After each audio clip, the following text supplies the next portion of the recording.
letting all our munchkins in. Oh, good stuff.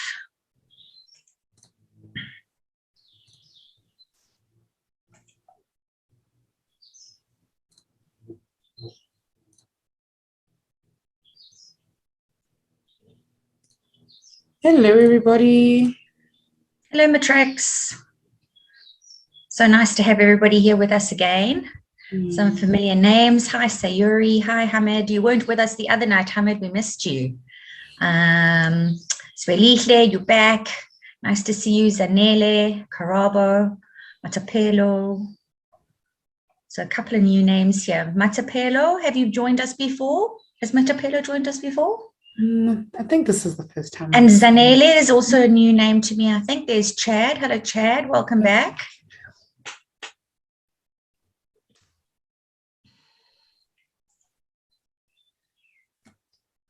Thanks for your nice hello, Swelihle.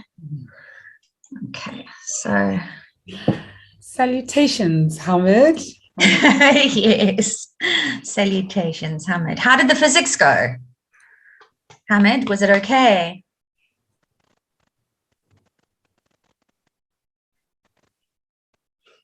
And everybody else that wrote English paper 1 so far?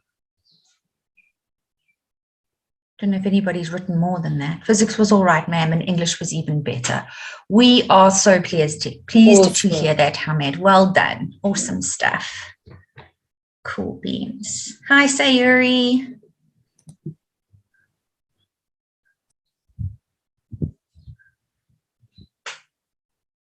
Okay, and Jaden's with us. Hello, Jaden. Welcome back. Okay. All right, well, let's get cracking. This is a really long session. Are you all aware that this goes on from 10 until 1? Okay, so I think what we'll do somewhere around about 1:15. Good, Sayuri. I'm glad to hear that English was good. So somewhere around about 1:15, 11, I think we'll have to stop for 10 minutes just so that we can all run to the bathroom and stretch our legs and, yeah, just get some oxygen flowing through our bodies again after sitting for such a long time. But like always, I hope you've got your books with you and a calculator and a pen to write with. Please, if there's anything that I say that doesn't make sense, you know that you can stop me at any time or ask me to re-explain something.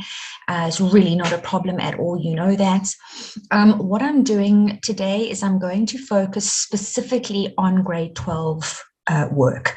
So our starter activity, our do now, is a grade 11 question, and you will get a grade 11 question in your paper.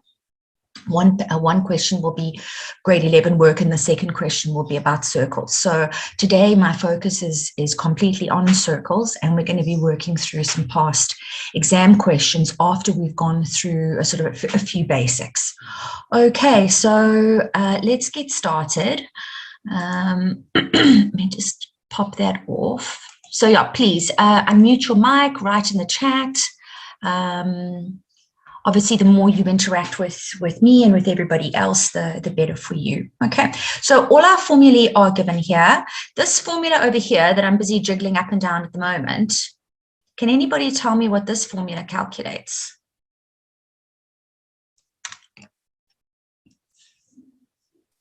What's this formula for, the one that's the mouse is pointing at the moment? What does that calculate? Distance formula. Distance formula. Good, good, good, good. Okay, and the next one here, what does this one calculate? Gradient. The midpoint. The midpoint. Okay, so this over here, this over here, guys, the one that I'm just shaking to the left and right, that's midpoint. Okay, so that calculates the middle point of a line.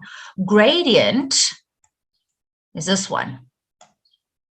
Okay, this is gradient here, the change in y over the change in x. And you must know that if you sub incorrectly into gradient formula, or into any formula actually, they will not award you method marks. So for example, if you subbed into gradient formula and you put the change in x at the top and the change in y at the bottom, you will not even get any marks for subbing in. Okay, so you've got to make sure that you sub in correctly. And then this last little one over here, this is the one that I'm shaking to the left and the right. What does that allow us to do? What is that formula? M. There we go, angle of inclination. All right, and it is related to, so the angle of inclination is the theta. What's the M part? If we say tan theta is equal to M, M means? Gradient. Gradient, indeed. Good, Sake. Thank you very much. Thank you, Hamid. All right, so those are our grade 11 formulas. And then to that, we add the formula of a circle, generally not centered at the origin, but we'll talk about that just now. Okay, so let's have a look at some super easy sort of starter questions. They've given us a diagram, and we can see that we've been given point A, which has the coordinates -2 and 3, B, which has the coordinates 4 and -5, and C has the coordinates 2 and 1. And obviously ABC is a triangle. They've told us that CG, so that's this line over here from C to G, from C to G, is a line such that AG equals GB. They've also told us that AE is perpendicular to BC. All right, fine. So that's all the information that we have been given. If they tell us that AG equals GB, what does that mean? Same gradient. Good answer, but unfortunately not correct. If they tell you that AG equals GB, nothing about, okay, well, it's okay. Yeah, I suppose fair enough. I mean, if the gradient from A to G, from G to B will be the same, yes, fair enough, but that's not exactly what I was looking for. It means that G is the what of the line? Oh, midpoint. Midpoint, exactly. Okay, so G is the midpoint of the line. All right. Let's have a look at the question. So look at that. There we go. The first thing, calculate the coordinates of G, the midpoint of AB. Right. So if we see the words calculate the midpoint, we need to go and use midpoint formula. All right. So we're going to go and grab this formula over here, and we're going to go and substitute into it. Okay. Are you guys writing this down? I think I've got my answer over here already. Okay, so I'm going to ask Swelihle, when I calculate G, which two values am I going to add together and divide by 2 to get the x coordinate at G? It's going to be -2 plus 4 divided by 2. Beautiful. Okay, so that's that bit over there. All right. As far as the y is concerned, we're going to add together -3 plus -5, and we're also going to divide that by 2. All right. So there would be 1 mark for subbing in, and then there would be another mark for the answer. Okay. So the coordinates at G seem to be 1 and -4. Why does that make sense? Why do we think that that's a reasonable answer?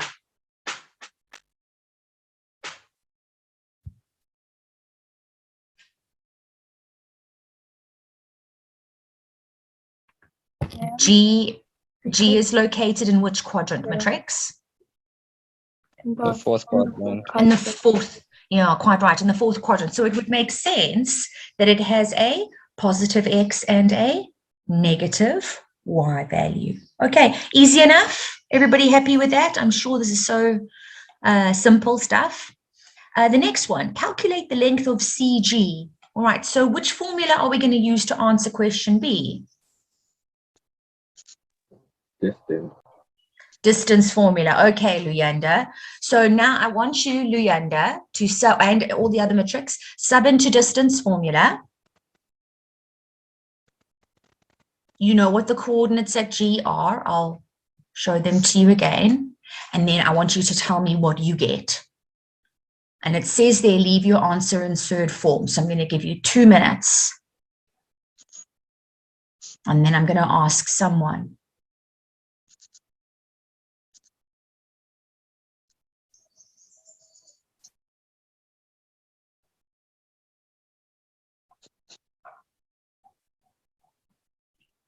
Can I ask, is it root of 26?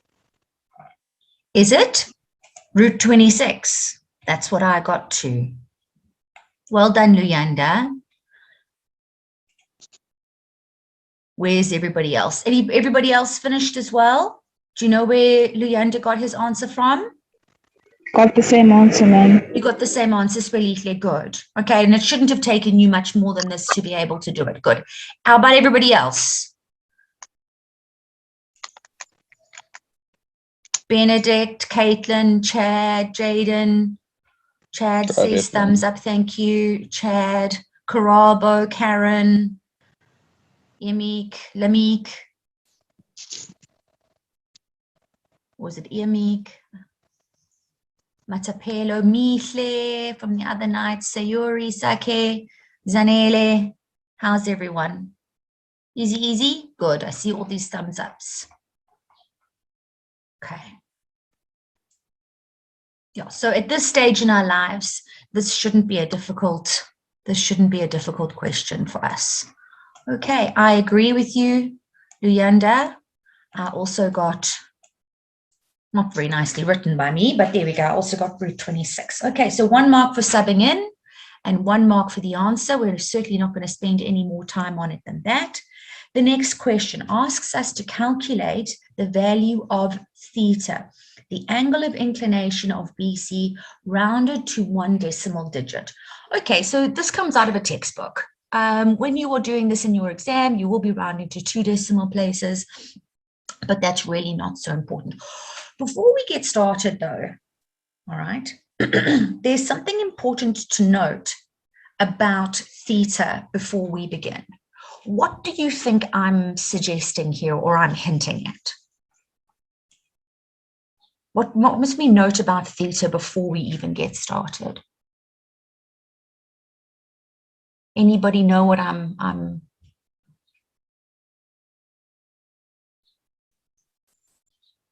exactly, Benedict. Exactly. Can everybody see what Benedict has put into the chat? Perfect. It is an obtuse angle. Exactly. All right. So if it is an obtuse angle, what are we going to do in this case?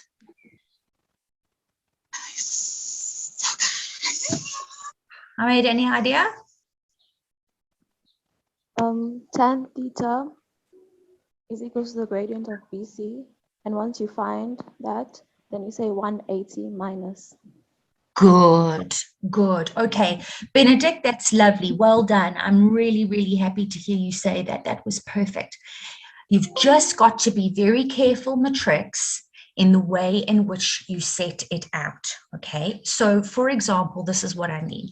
Let me just clear, and I have already done the answer, but let me just show you what we're talking about. All right, so first of all, we need the gradient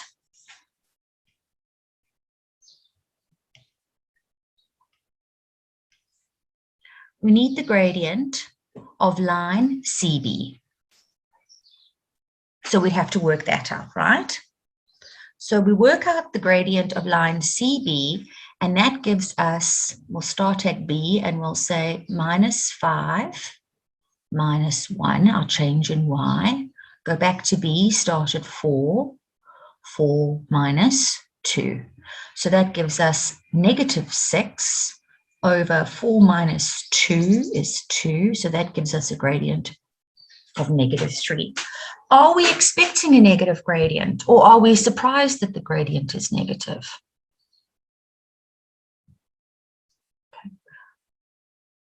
We shouldn't be surprised. Okay, so if we look at C to B, we can see that the line slopes down to the right-hand side. Okay, so we are expecting a negative. When we calculate our angle theta, what we're really going to do is we're going to calculate a little reference angle, and then, so in other words, what I'm actually going to do is I'm going to calculate this bit over here, this angle over here. And then I'm going to subtract that from 180, and then that's going to give me theta. All right, so that little red bit, I call that my PAA, or my reference angle, just like when I'm working out a general solution. So now when I pick up my calculator, I don't use the negative, and I go shift tan, I pop in the 3, and how big is your PAA or reference angle matrix?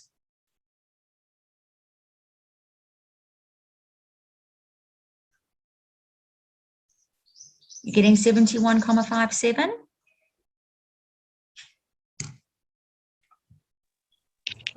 Ma'am, can I ask, why is it not negative? You don't ever use the negative to work out the angle.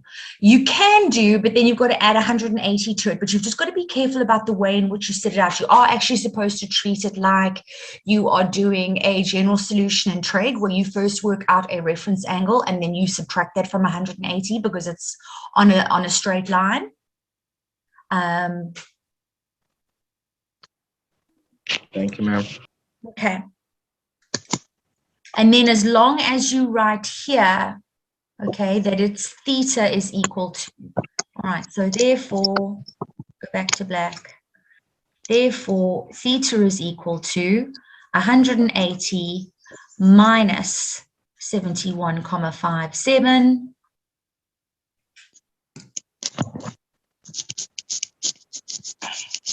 And you should be getting an answer of 108,43 degrees. Yeah, that's it indeed. Okay, is everybody all right with that? Yes, ma'am. Okay, so theta cannot be 71.57. Okay, if you say that theta is 71.57, they are going to mark you down. Okay, because 71.57, all right, is an acute angle. And as we discussed at the beginning, theta is not acute, it is obtuse. All right, so we have to subtract 71.57 from 180 to get our obtuse angle. Okay. So, and that's exactly what I had done there. You can see I got the same answer. All right, so worked out the gradient of BC, said tan theta equals -3. Don't use the minus to calculate the PAA and then subtract from 180. Okay, next thing. What do they want us to do? Determine the equation of the line FA, which is parallel to the line BC. So going back and looking at our picture, determine the equation of line FA. So line FA is this line over here where the mouse is at the moment, and it is parallel to the line BC. So what does that mean? What does it mean when they tell us that lines are parallel? The gradient is the same. Exactly, exactly. So the gradient of FA is what, Luyanda?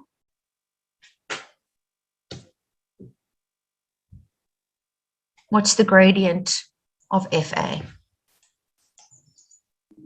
-3. Indeed, indeed. So what are you going to do with that -3 next, Luyanda?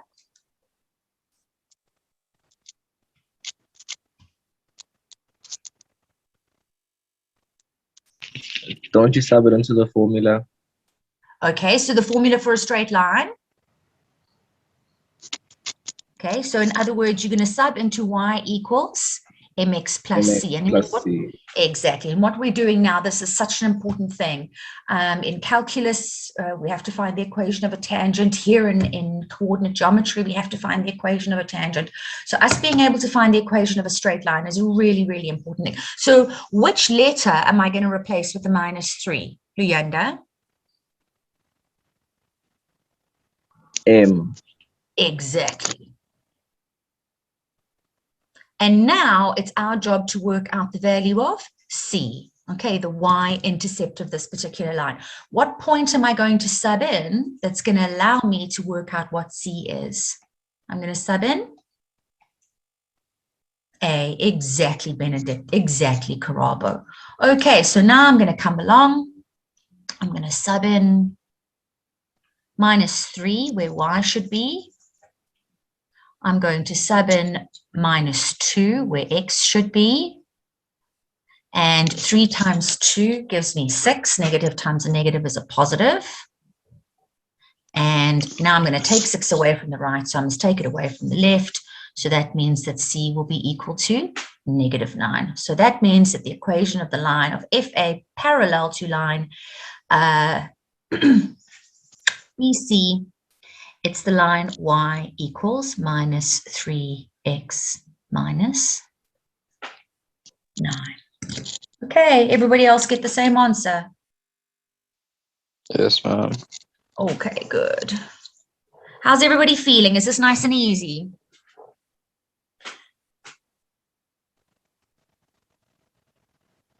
Good. Good. Okay, Chad, I'm glad. Good, Sake. Good, Benedict. Okay, so now let's, thank you, Matapelo. Thank you, Zanele. Okay, so now let's start to get into the meat and bones of our discussion today. Okay, so really the focus in matric is circles that are not centered at the origin. All right, so when circles are not centered at the origin, they take either what we refer to as center radius form, which is x minus a squared plus y minus b squared equals r squared. Again, that will also be on your formula sheet. Or they can be in standard form. So it could be given to you like this, where you're given ax squared plus bx plus cy squared plus dy plus e equals 0. All right. And the idea is that if they give it to you in center radius form, you should be able to produce standard form from that. They may require you to do that in a question, but it's actually a little bit more important to go back the other way. So when we go from center radius form to standard form, it's super easy. What do? How do we go from center radius form to standard form? So I'm asking about how do we do this bit underneath? What do you need to do if you want to go from here to there? Anybody know? I'm going to try that one just now. All we need to do is multiply out the brackets and collect all the terms on one side. It's that simple. Okay, so you're going to square your binomials, take your r squared over to the other side. Your r squared will become the e value. All right, so very, very easy. When you want to go to center radius form, or go from center radius form to standard form, we're just going to multiply everything out. What do we do when we go from standard form to center radius form? And why would we want to do that? Why would we want to go from standard form to center radius form? What does center radius form give us? The coordinates of the center. Exactly. It gives us the coordinates at the center. And yes, Christian, when we go from standard form to center radius form, we need to complete the square. All right, we need to complete the square. All right, so I think multiplying out brackets is something that, I mean, by the time we get to matric, we should all be able to do that. So I didn't think there was any need for us to practice that. But yes, we need to complete the square. All right, so here's an example. All right. We need to get this. We've been given this in standard form. We want to get it into center radius form because we want to know what the coordinates at the center are and also what the length of the radius is. Okay, so first things first, what am I going to do? So we're going to look at this question here. What's the first thing that I should do to it?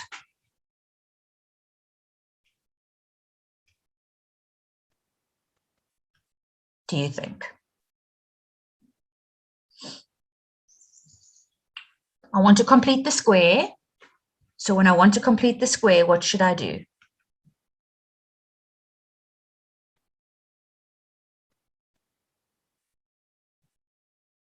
I want to take this number term and I want to put it on the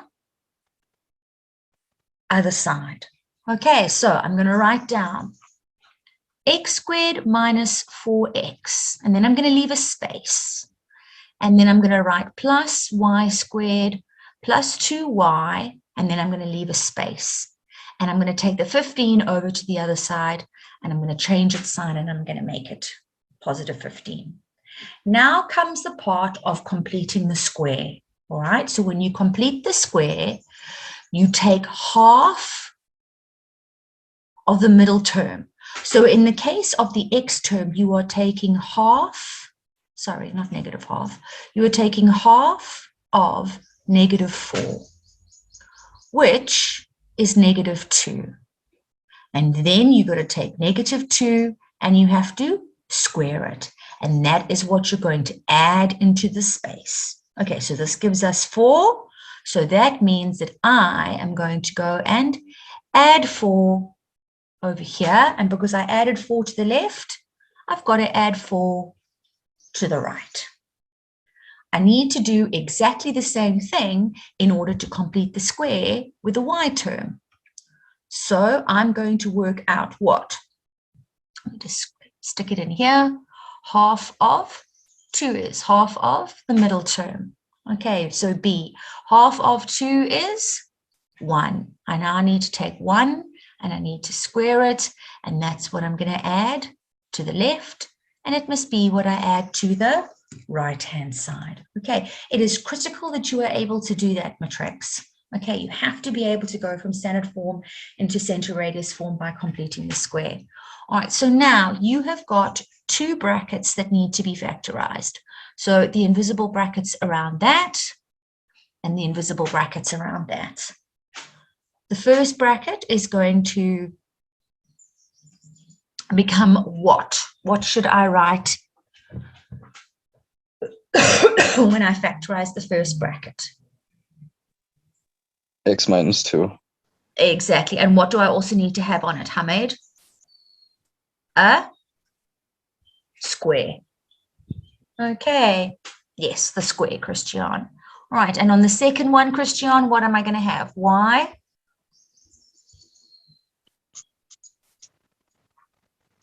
plus 1. Good. Squared is going to be equal to 20. Good job. Okay, so now if somebody came along and they said to you, what are the coordinates at the center of the circle? In this particular case, what would we say? Sayuri, what are the coordinates at the center of this circle?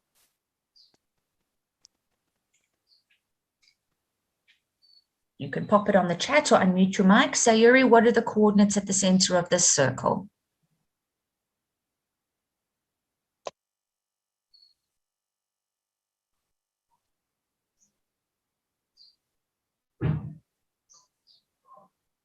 Okay, so Hamid's right, Caitlin's right. Who else? Christian is correct. Chad, you forgot to change your signs. Carabo, 2 and -1. Good, Benedict. Good, Carabo. Yes. Okay, well done, Matrix. Okay, so the signs need to change. All right, so it's going to be +2. Is the radius already squared? Yes, Timothy, it is. Okay, so we're going to talk about that now. Timothy, everything that's on this side over here is r squared. So r squared is 20. So if you want to know what the radius is, you're going to have to take the square root. Okay, so you're going to have to square root 20. All right, so that would give you 2√5 in simplest third form. Okay, which you could also press SD on your calculator. All right, so whatever's on this side over here, that number is r squared. Okay, everybody happy with that? You feeling good? Thumbs up. We can move on. Nice. Okay. So I've refreshed your memories on how to complete the square to go from standard form to center radius form. Thanks, Selena. Thanks, Jaden. And another thing that we need to be able to do in matric is we need to be able to talk about what happens with lines and circles. Okay, so often what they do is they ask us to determine coordinates at points of intersection, or they'll ask us if a line is a tangent, or they'll ask us if a line is a, they generally don't ask if a line is a secant, but they could possibly do that as well. So what's important to note, this little bit of theory here about lines and circles, all right? If you find a solution, all right, and there are 2 solutions, so in other words, there are 2 x's and 2 y values, all right, then it means that the line and the circle have to intersect one another twice. So that's like the first diagram. In this case, the line is called a secant. It goes through the circle at 2 different points. If you were to solve simultaneously and find that there is one pair of solutions, what it would mean is that the line is a tangent to the circle. Okay, so it only touches the circle in one place. That's why you only have one solution, one x and 1y at the point of tangency. And then what you could find is that if there was not possible to find a solution, all right, it would just be a straight line. There is no intersection. So in other words, the straight line does not touch the circle anywhere. All right, so those are your three sort of options. So either no solution. If there's one solution, then it means that the line is a tangent. So if they ask you to prove that a line is a tangent to a circle, you can do that by showing that there's only one pair of coordinates. Okay, and then you've proved that it's a tangent. If there are two pairs of coordinates, so one here and one here, then it would prove that the line was a secant. So I just said this to you as well. If you are given the equation of a circle and a straight line and are required to show that the straight line is a tangent to the circle, then all you need to do is show that there is one point of intersection between the two graphs. Okay, so I just want to run through solving simultaneously, because this is also something that comes up a lot, and it's an important skill that we need to have. All right, so if I wanted to discover whether the line 2y plus x equals 7 is a tangent to the circle or not, what would I need to do? All right, I need to solve simultaneously. How am I going to do that? So I'm going to put the question to Jaden. What would be your starting point, Jaden? What would you do with the two equations? What's the first thing you would do?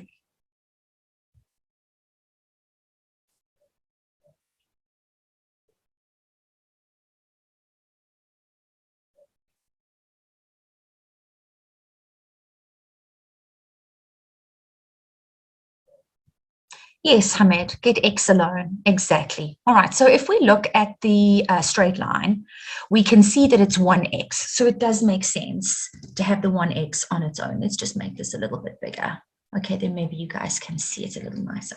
Okay, so get x alone. So if I get x alone, x is going to be equal to what? 7 minus 2y. Beautiful, Sake. Thank you so much. Okay, 7 minus 2y. Lovely. No, we're not going to work in standard form. Okay, so I suppose you can if you want to, but you know what will be easier for you now, Christian, is just to go and substitute. So in other words, we're going to take what x is equal to. So we're going to take this x over here and we're going to replace it with this. All right, and then we will get it into standard form and eventually simplified. So now we're going to sub into the other equation. All right, so in place of x, the red x over here, we're going to write 7 minus 2y minus 1 squared plus y plus 2 squared equals 20. And it's going to be our job to solve for y. Now, within this first bracket over here, you've got the 7 and the minus 1, which are like terms. So if I was you, what I would do is I would simplify those two first. So 7 minus 1 is going to leave me with 6. So I've got 6 minus 2y squared plus y plus 2 squared equals 20. Okay, and now I need to square my binomial. So when I square my binomial, I must not forget about what. What's the thing that a lot of grade 11s and matrics forget about when they square in the binomial? They make a mistake. Can anybody tell me what's that mistake?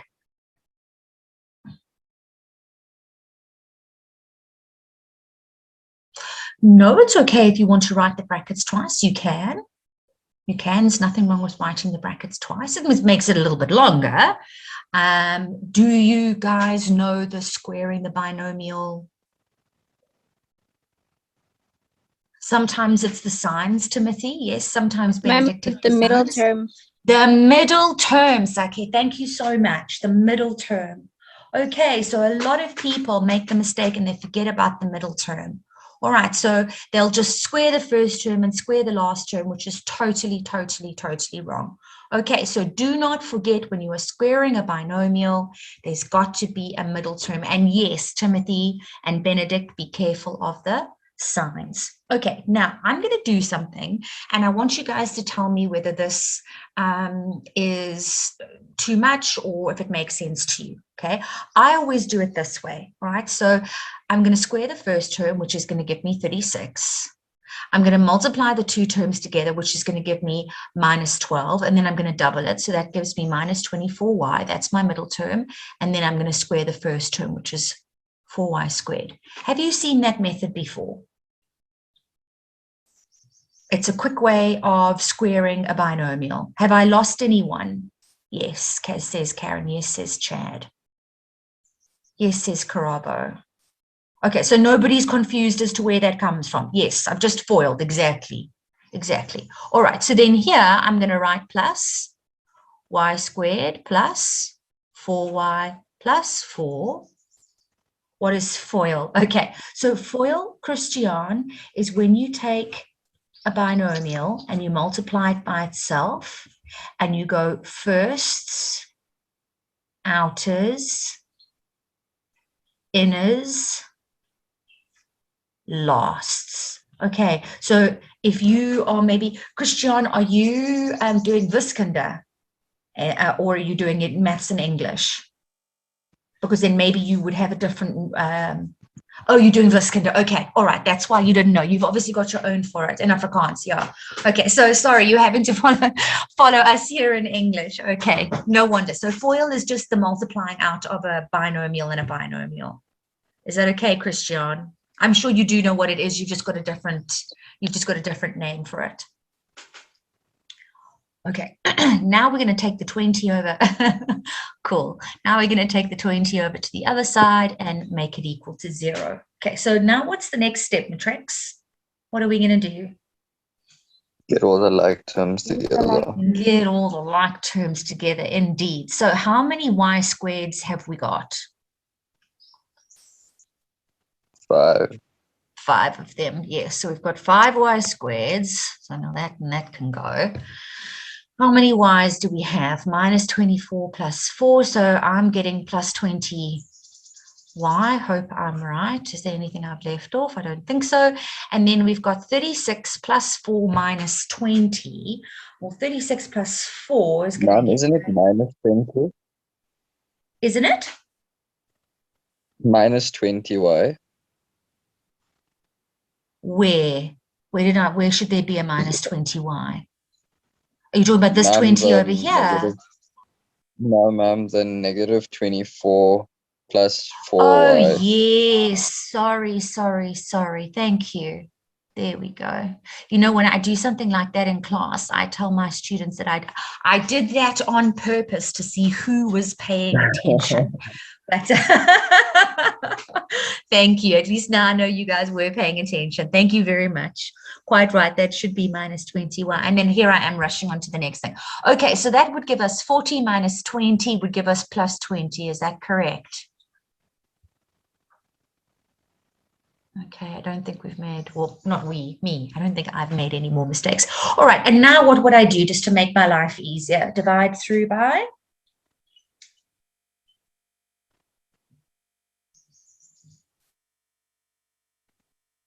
Divide by 5, exactly. So that would, indeed, Leander, minus 4y plus 4.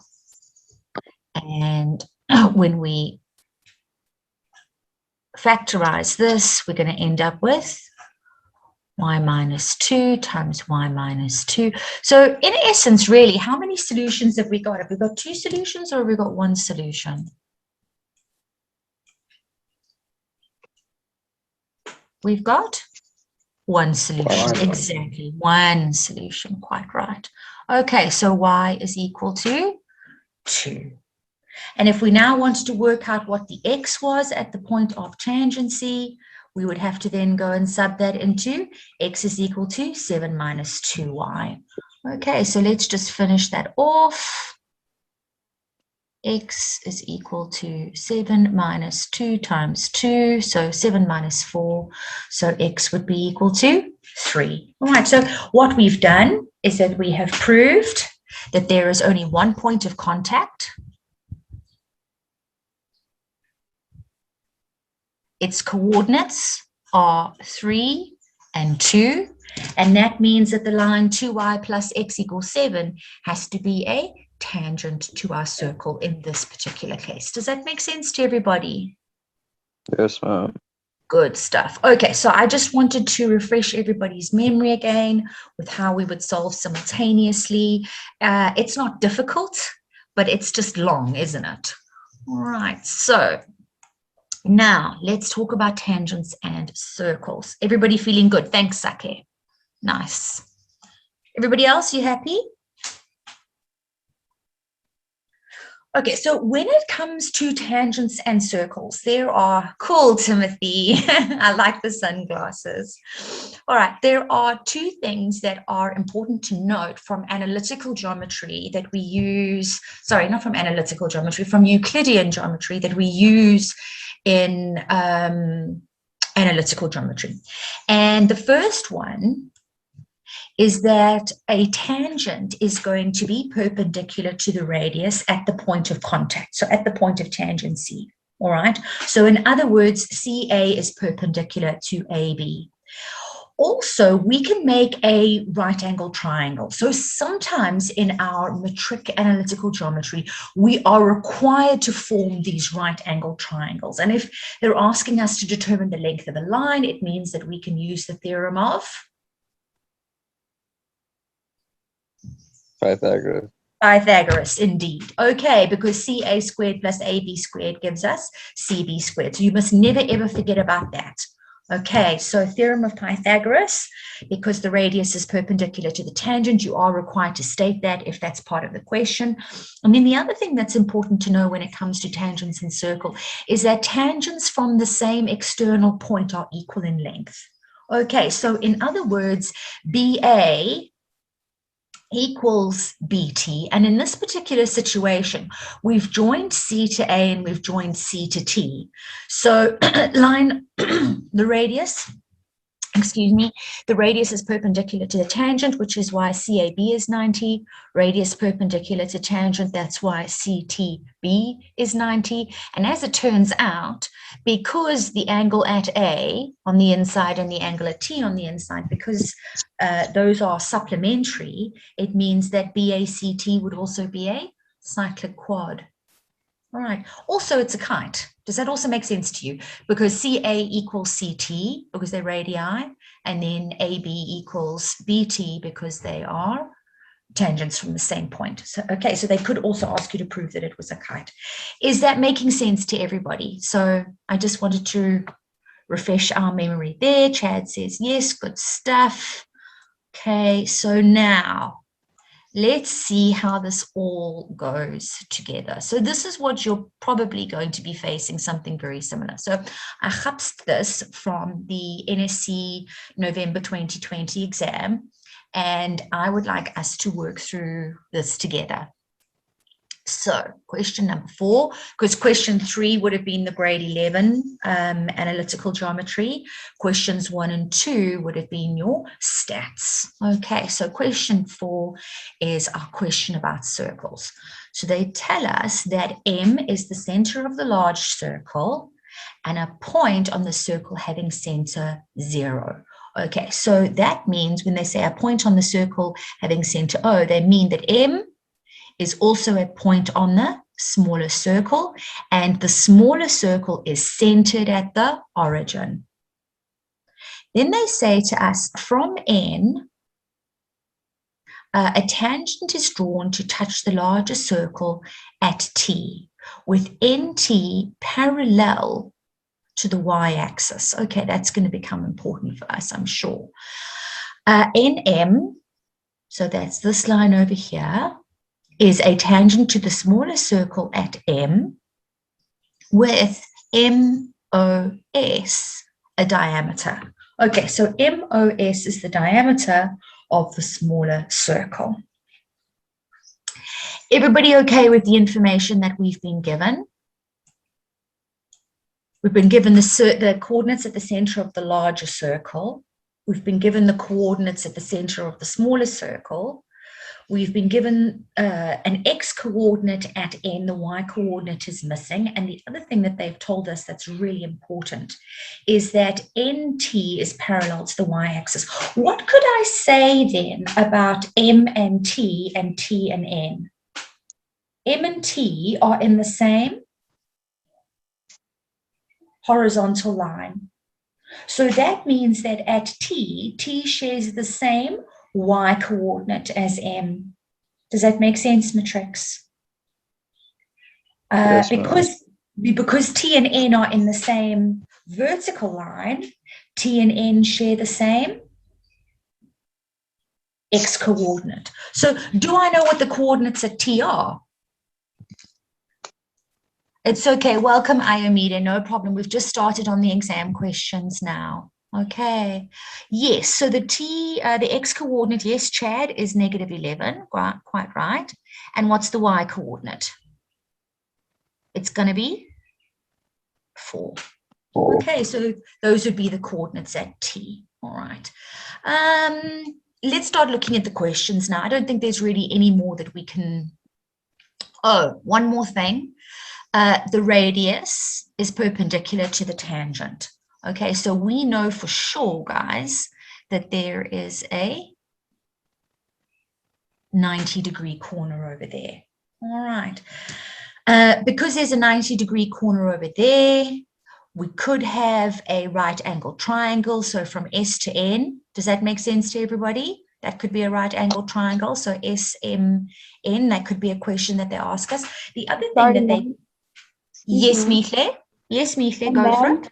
Ma'am, I understand why the x coordinate is -11, but I don't understand why it's 4. Okay, why the y coordinate is 4. Okay, so because it's parallel, because these two are parallel to one another, your point of tangency over here would be in the same, it would be in the same horizontal line as that. Okay, so these two together. All right, so their distance from the x-axis would be the same in this case. All right, so because these are in the same vertical line, they've got the same x coordinate. Because these are in the same horizontal line, they've got the same y coordinate over there.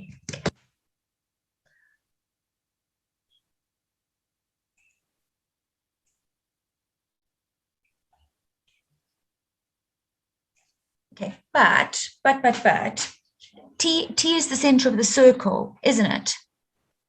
Isn't T the center of the circle? Isn't M the center of the circle?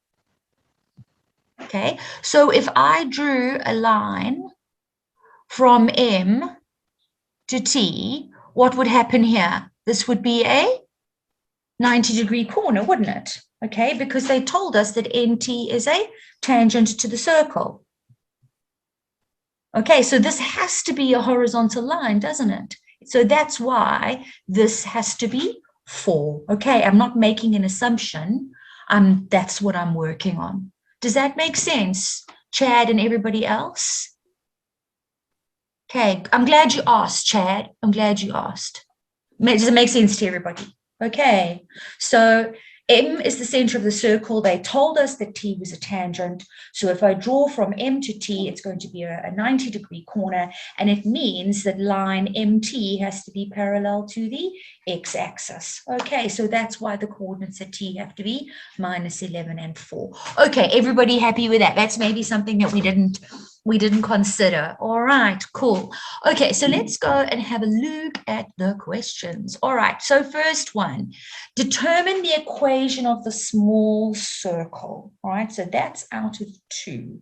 So the small circle is centered at the origin. So it takes the form what, Timothy? Because it's centered at the origin, it takes the form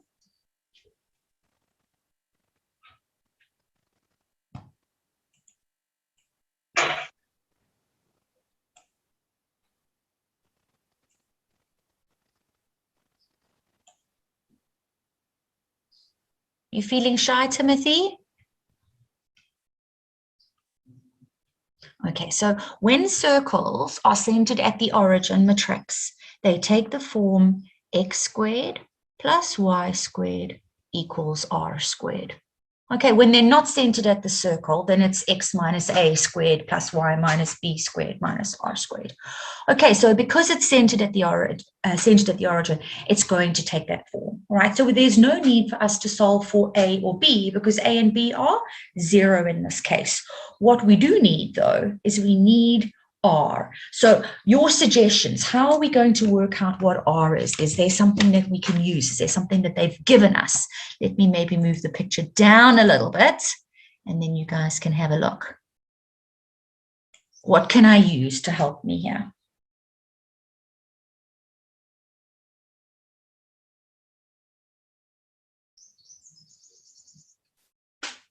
I've got m. Can we reverse the equation? When you say reverse the equation, I'm not sure exactly what you mean. Yes, Christian. There we go. Use the -3 and the 4. Yes. Yes, calculate the length of OM. Yes, Amida. Who was talking? Sorry. Oh, no, ma'am, I was going to say, like, to find the gradient, not the gradient, the length of Yes, MO. exactly. Yes, exactly. Perfect. Perfect. Okay, so Karen, let's say you decide to come along and you decide to do a distance formula from O to M.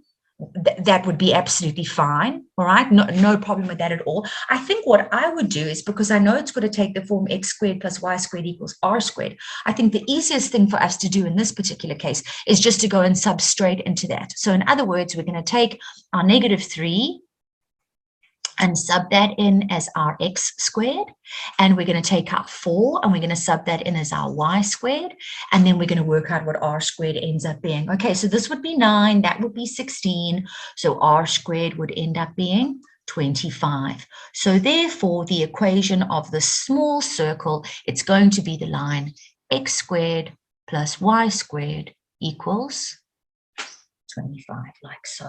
Okay, matrix, my guess here, well, not guess, but I mean like an educated guess, would be a mark for subbing in and then a mark for your answer like that. Okay, so that's quite easy. We all happy to carry on? We go on to 4.2 now. Things start to get a little bit more interesting. Okay, so determine the equation of the circle centered at M in the form. Okay, so now they want it in center radius form. Do we know the values of A and B already?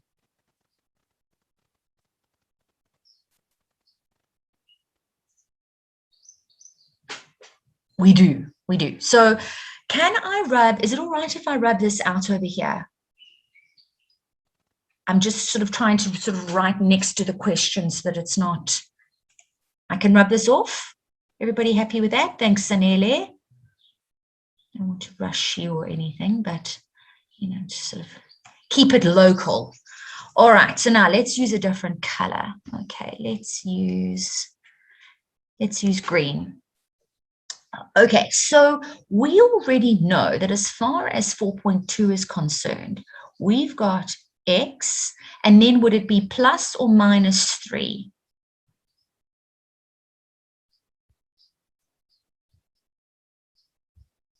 Exactly, it would be x plus 3, good job, squared, plus y, plus or minus 4.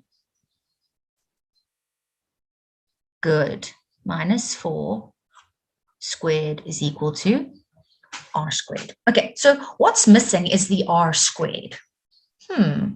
Okay, well, if you have a think about the conversation that we had just as we were starting this question about why the y coordinate at t has to be 4, we know what the coordinates at t are, all right? So in other words, if we want to know the length of the radius is the distance between the x at the center and the x at the circle. So how long is r in this case? R is the difference in the x at the center and the x at the circle. Does that make sense to everybody? So, okay, so that would be 8 units. So that means that the equation of this line plus y minus 4 squared would be equal to r squared, which is 64. Is everybody okay with that? Thumbs up, thumbs down, how are you feeling about question 4.2?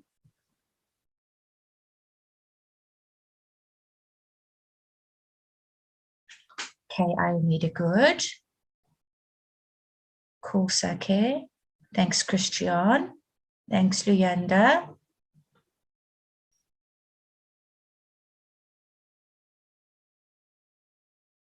How about everybody else? Are you sure you're okay? If I've lost you or you're confused, please don't stay quiet. I'll explain anything. I really don't mind at all. Okay, cool. Thanks, guys. Maybe you're also just trying to write it down and then I'm asking you questions and it's difficult to manage two things at the same time. All right, so x plus 3 squared plus, can we use both x and y? What do you mean exactly by that, Timothy? You mean to work out the length of r? Ma'am, when I say can we use both x and y, I'm referring to using not only -11, we also use 4. And then we use the whole x plus 3 squared plus y minus 4, and then we sub both -11 and 4. Will it still give us 64? You mean if you subbed it into x squared plus y squared equals r squared? Yes. You see, I suppose what you could do if you wanted to, you could use it like that. But if you were working inside triangle TMN and you were trying to work out the length of MT, then I suppose you could do that. But you know what? It's going to be so much longer. Okay. I would try and do things the shortest way I possibly could. All right, so Okay. that's why for me working it out like this would be the easiest way. Also, n is not a point on the circle, so you've just got to be very careful to make sure that you're actually working out the difference between m and t and not m and n, because m and m is not a radius. Okay. Thank you very much. Okay, no problem. All right, so now I'm going to rub this bit out as well.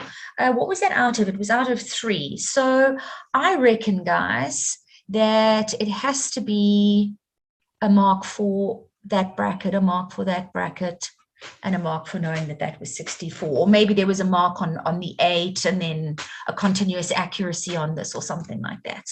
Okay, we can always go and look at the mark allocation afterwards. All right, so I'm going to rub this one off because we know where this comes from now. Okay, next question. Determine the length of NM. Okay, in the form, the equation, not the length. Determine the equation of NM in the form y equals mx plus c. There we go. You see, asking us again to work out the equation of a straight line. So what do we need? We need the m and we need the c. Yeah, indeed. Okay, so we normally get m first, and then we sub in a point, x and y, and then we work out what c is. So any ideas how we're going to work out what the gradient is? Now, this is something I don't think I've mentioned at this point. Any ideas?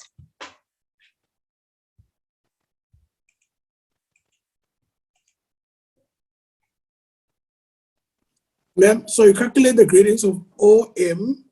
Beautiful. And because it's parallel, not parallel because it's a tangent, that a gradient of MN must equals -1. Therefore, it must be like the opposite, don't know like I can explain it properly. Karen, what you've said is perfect. Okay, so in fact, what it needs to be is it needs to be the opposite in sign and it needs to be the reciprocal. Okay, so quite right. When you multiply the product of lines of their gradient is going to give us -1. Perfect. Okay, so I hope what everybody was saying, what Karen was saying, everybody else is able to follow. He was quite right. Okay, so what we're going to do here is we're first going to calculate the gradient of OM. Okay, so the gradient of OM, 0 minus 4 over 0 plus 3. That's going to give us negative 4 over 3. Makes sense, the line slopes down to the right. That means that the gradient of line NM is going to be, change the sign and do the reciprocal. So that's going to be 3 over 4. Right, and that's because minus 4 over 3 times 3 over 4 gives us minus 1. Okay, Karen, that was perfect. Now we're going to take the gradient and we're going to, Luyanda? So, ma'am, can I ask, what if the answer to the gradient was a whole number? How would we then switch it around to say? No problem. No problem. Okay, so Luyanda, let's pretend we worked out the gradient of line. Let's choose a different color here. Let's say we worked out the gradient of line AB. Okay, and it ended up being 2.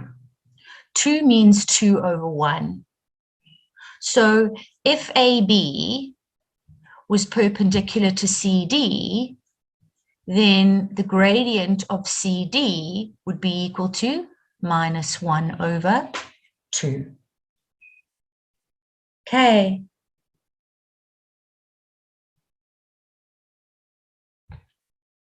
Does it make sense, Luyanda? Yes, thank you, ma'am. Okay, it's a pleasure. Okay, so remember, any number can be written over 1. So when you do the reciprocal, it's now 1 at the top and then your number at the bottom. All right, so that's how you would have done it in that particular case. Okay, so now we are nearly there. Well done, Matrix. This is going so nicely. You guys are doing really well. All right, let's just move that out the way. Okay, so we have the gradient. Now we can come along and we can sub into y equals mx plus c. So we've got y equals 3 over 4x plus c. It's now our job to work out what the c value is. What point lies on the line that we've got? NM. Okay, so we don't know what P is, do we? So I guess we can't use N. T doesn't lie on the line, so we've got to use M, don't we? Okay, we're going to have to sub in M. So minus 3 for the X and 4 for the Y. So I'm going to do that now. I'm going to sub in my, whoopsie, I'm going to sub in 4 over here equals 3 over 4. And I'm going to sub in the negative 3 over there. And that means I'd stick that into my calculator. Take it over to the other side. And what answer are you guys getting for C?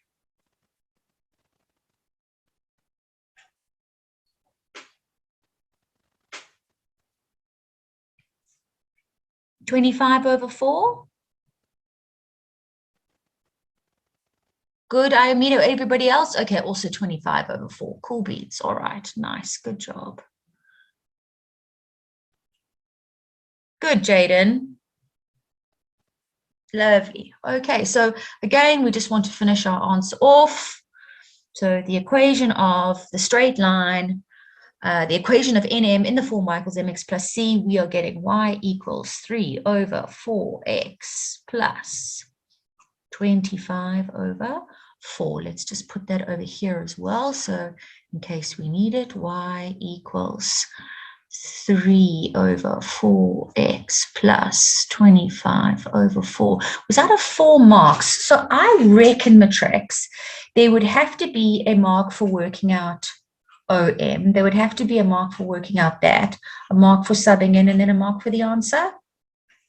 Okay, nice. All right, we're nearly there.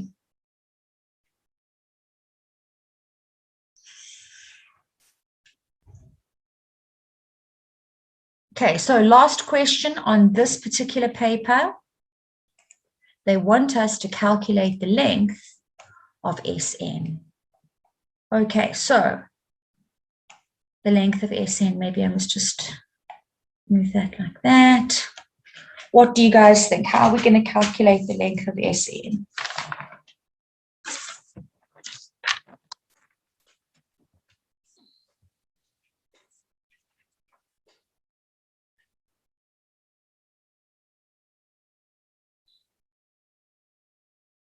We could use Pythagoras.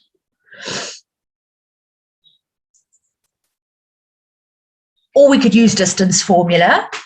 Yeah. We know that NMS is a right angle triangle. So yes, the theorem of Pythagoras.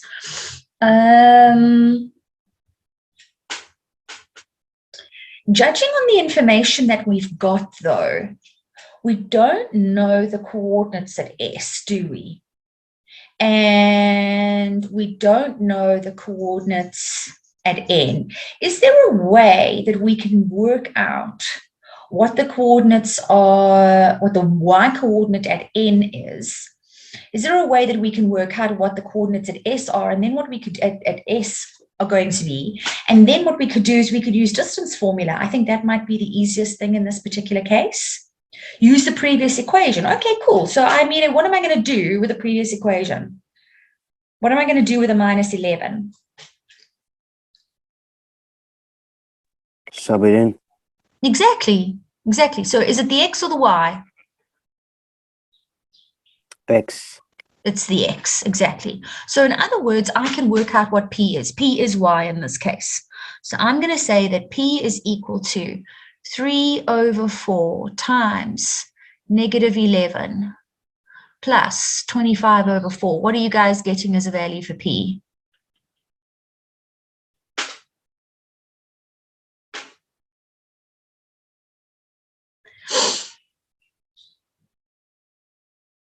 -2. Beautiful, Sake. Thank you very much. Okay, so that means that the coordinates at N are -11 and -2. Makes sense? N is a point in the third quadrant. Okay, so now I need the coordinates at S. Anyone got any ideas as to how we would work out the coordinates at S? What formula could we use?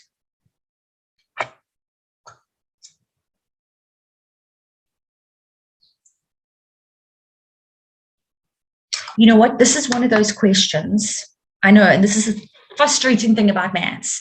This is one of those questions that it's so easy, it's difficult. Okay, so the circle formula from 4.1.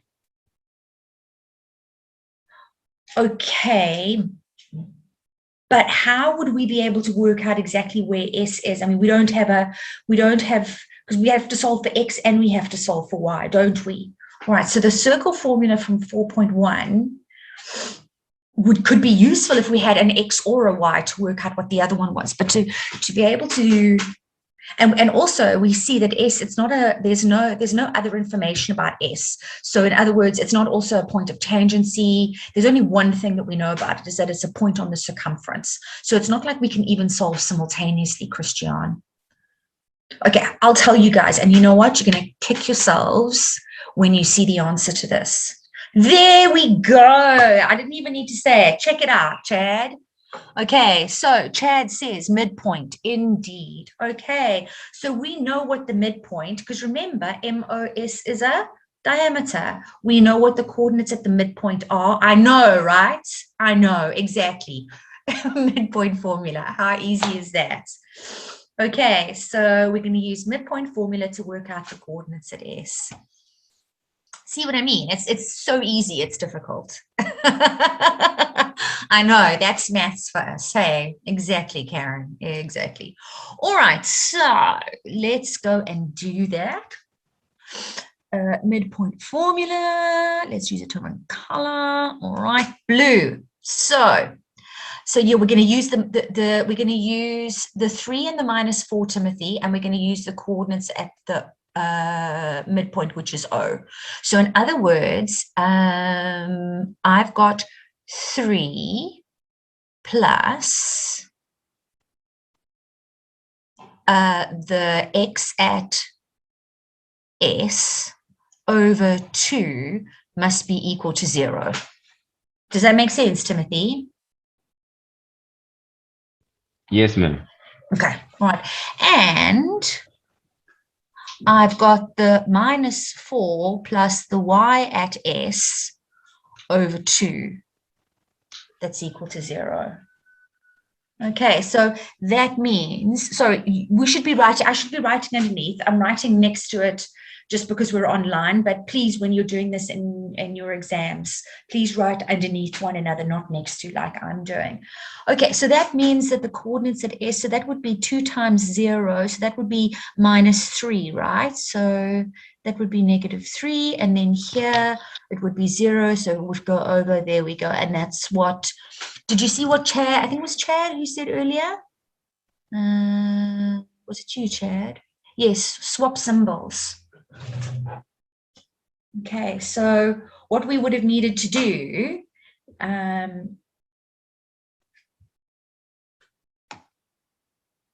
think that's what you were referring to anyway, Chad, from -3 to 4. Oh, sorry, I've done, I'm being stupid now. Sorry. Why don't you guys tell me? Sorry. And then the 3 onto the other side, it would be a negative. Okay, you stopped paying attention. There we go. Okay, so swap symbols, exactly, Chad. Okay, so 3 and -4. All right, there we are. We're nearly there. Now that we know the coordinates at N and we know the coordinates at S, we can use, yeah, easy, eh, Jaden? Now we can use distance formula. Okay, so let's do that. So Sn, distance Sn, is going to be equal to the square root of, okay, so we've got 3 minus -11 squared plus -4 minus -2. Sorry, that's a 2 squared. Okay, and we'll have to pop that into our calculator and work out an answer. So I'm going to do that now as well.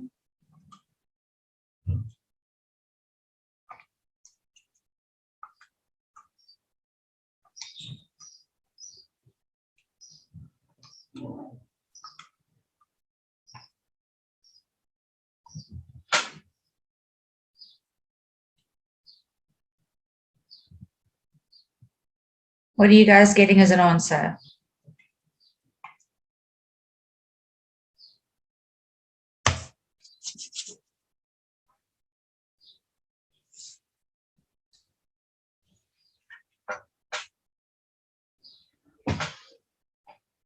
I'm getting 10 root 2. Yeah, even me.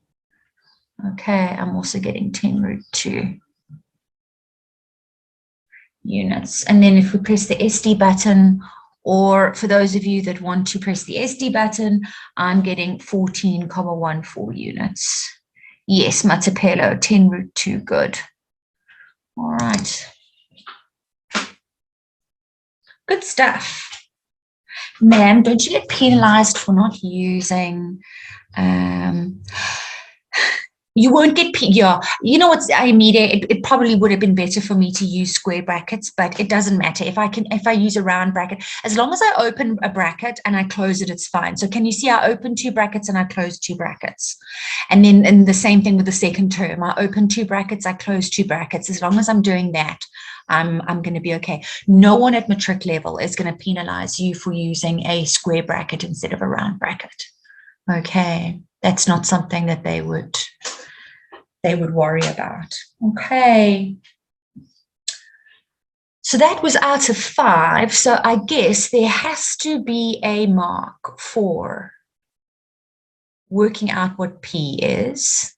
There has to be a mark for working out what S was. There has to be a mark for subbing in here, and then there has to be a mark for the answer. Okay, all right, so that wasn't so bad. That wasn't so bad. Can I move it up? So it's now 11:15. The million-dollar question is, do you guys want to take a quick 5-minute break, be able to run to the bathroom, maybe get a cup of tea or a glass of water, and we can carry on? How do you feel? Yes, please. Okay, Christian. Okay, so guys, no problem, chat. All right, so guys, it's now 11:15, right? Is 5 minutes enough? If we meet back here at 11:20, and then we'll carry on with the November 2019 paper. Thumbs up? Everybody okay with that? Cool, Zanele, thank you. Okay, so off you go. Okay.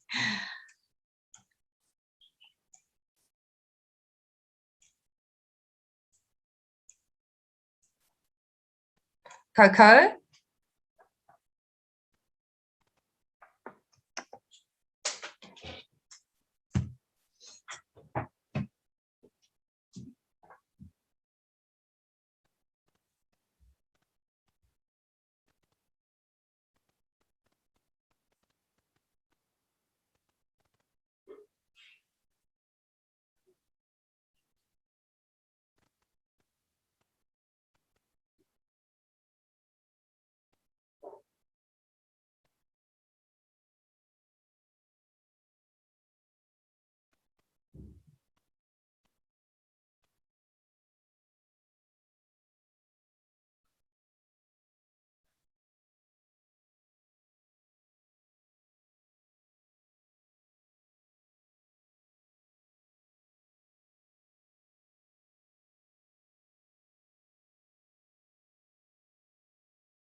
All right, so when you're back, you can just give me a thumbs up.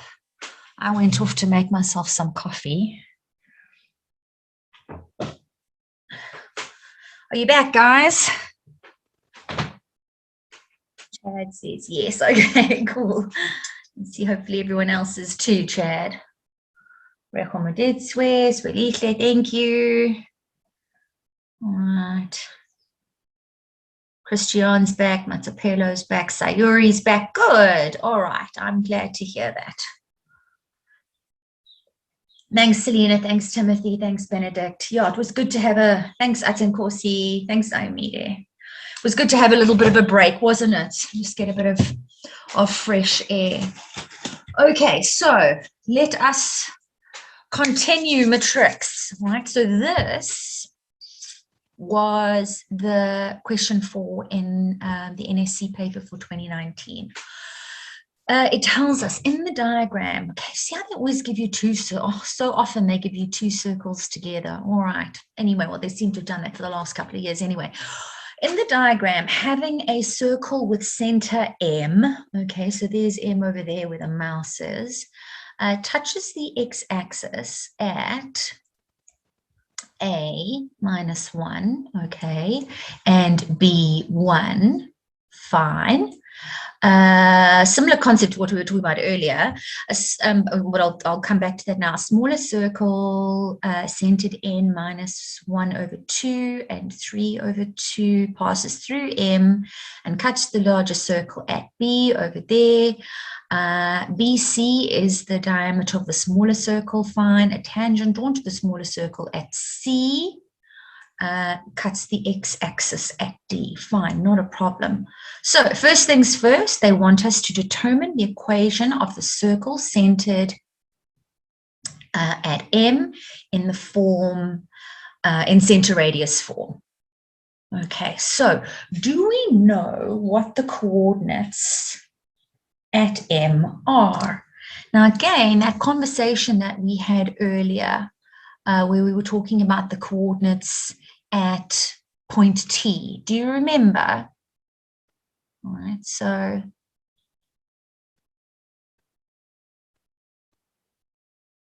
that has to be a right angle triangle, doesn't it? Right angle triangle, that has to be a radius, doesn't it? Okay, so line MB has to be parallel with the x-axis, and line MA has to be parallel with the y-axis. So that means that we know that the coordinates at M, it's going to be in the same vertical line as A. It's got to be -1. Exactly, Christian. Okay, so it has to be -1 and 1. Good job. So now, if we wanted to then go and sub in, we would say that, sorry, I'm starting with the wrong letter, not that that matters.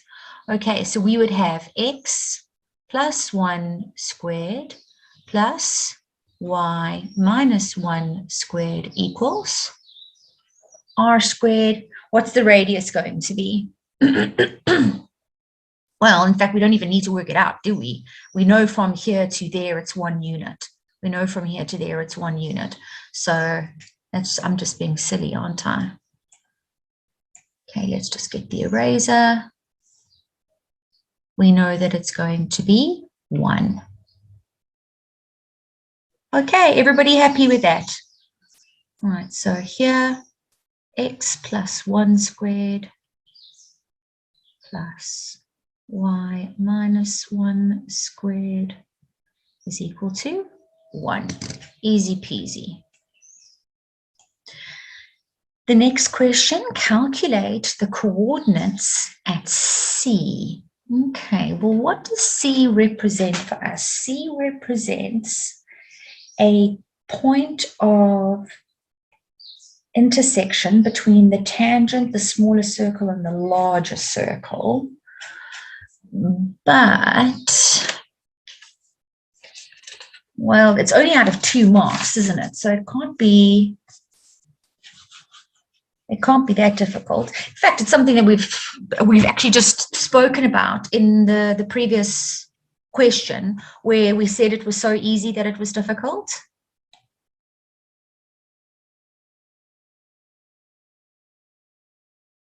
Yeah, midpoint, exactly.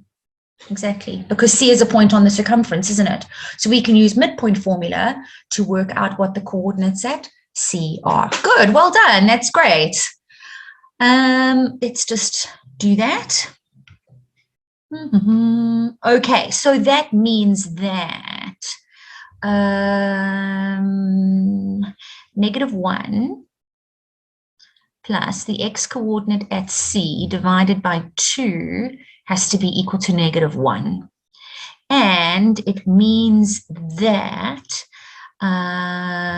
0 plus the y coordinate at C divided by 2 has to be equal to 1. All right, and then I'm going to cross multiply. So 2 times -1. So that leaves me with -1 plus the x coordinate at C will be equal to -2. Take that over to the other side. So the x coordinate at C will be -2 plus 1, which will be -1. That does make sense. Yeah, I mean, look, they're obviously in the same vertical line then. Okay, and then as far as this is concerned, 2 times 1. So the y coordinate at C would be equal to 2. Is everybody getting that as well? So I'm working out that the coordinates at C are going to be -1 and 2. Do you guys get that as well?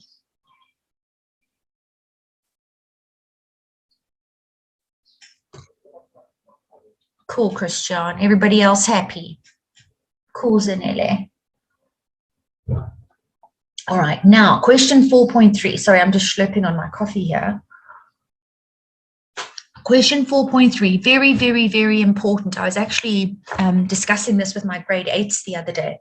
When they say to us in maths, show that, okay, show that anything, show that A is 3 and B is 2, or show that the equation of the tangent of CD is this, we have to calculate it like we don't know that that's the answer. Right, so we are pretending that we do not know what the equation of the line CD is. All right, and we're going to use all the information that we've already got in order to be able to do that. We're not allowed to sub in. We are not allowed to verify. We can't prove that left-hand side equals right-hand side. We've got to pretend like we don't know that that is the equation of line CD. Okay, otherwise they're going to not give you any marks. Very important. So CD, CD, CD. Okay, so that's this line over here, isn't it? So CD is a tangent to the smaller circle, wasn't it? They said to us over here about CD. Yeah, a tangent drawn to the smaller circle at C cuts the x-axis at D. Okay, so that means that C is a tangent to the smaller circle. All right, I can think of one thing. Karen, you got us started the last time with this question. I think we know how to work out. Can anybody else tell me how we would work out the gradient of line CD? Karen gave us a great hint the last time in the previous question.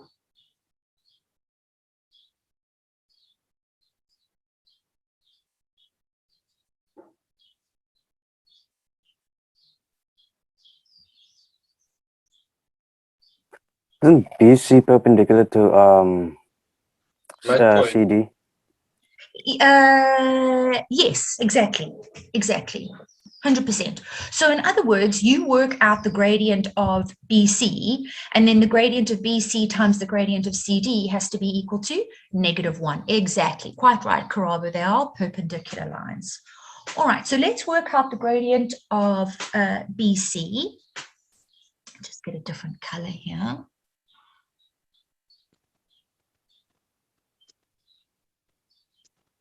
Let's go with purple. Okay, so the gradient of BC is going to be 1 minus 2 over 0 plus 1, which leaves us with -2. Okay, so this is what, was it you, Timothy? No, it was Luyanda earlier. You were asking what would happen in a situation like this. Have I done that right? 1 minus 2.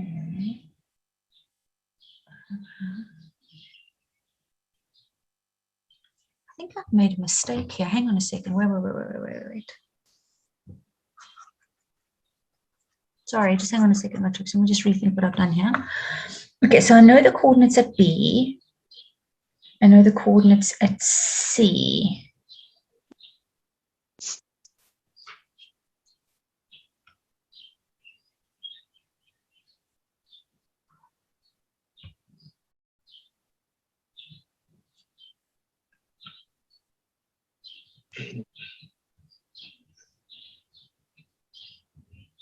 I should be getting, because you see, if they're asking me to show, I should be getting a gradient of our radius of -1. What did I do? Maybe I was just being stupid.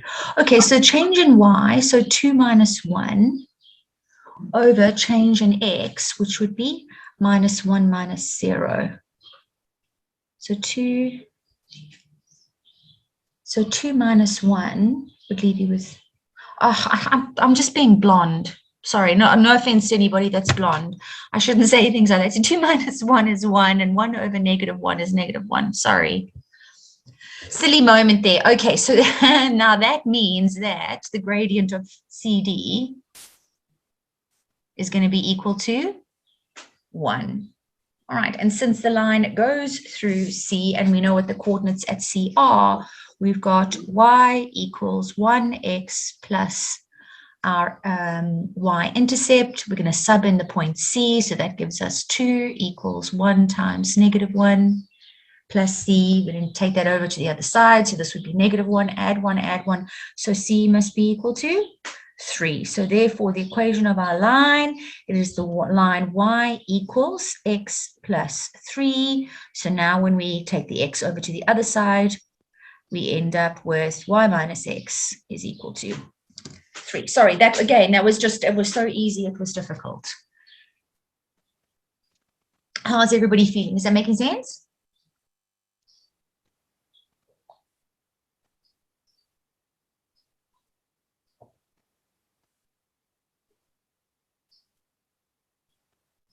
Okay, cool, guys. All right. So we've got that. Okay. So we were able to prove this. That's no problem. Now they say to us, determine the values of t for which the line y equals x plus t will not touch or cut the smaller circle. Okay, so we've got the line here, y equals x plus 3.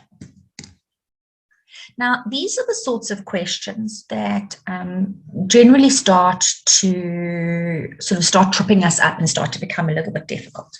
Okay, so what I want you to see is that y equals x plus t is the equation of any straight line parallel to the tangent we already have. So if we go up and we have a look at our diagram, you all agree with me, okay, that the line CD is the line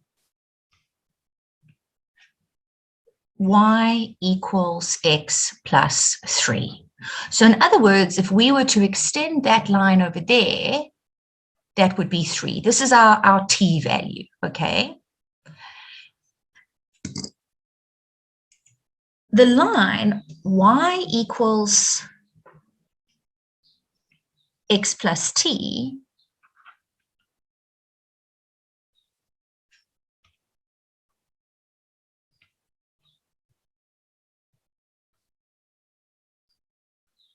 is parallel to this line.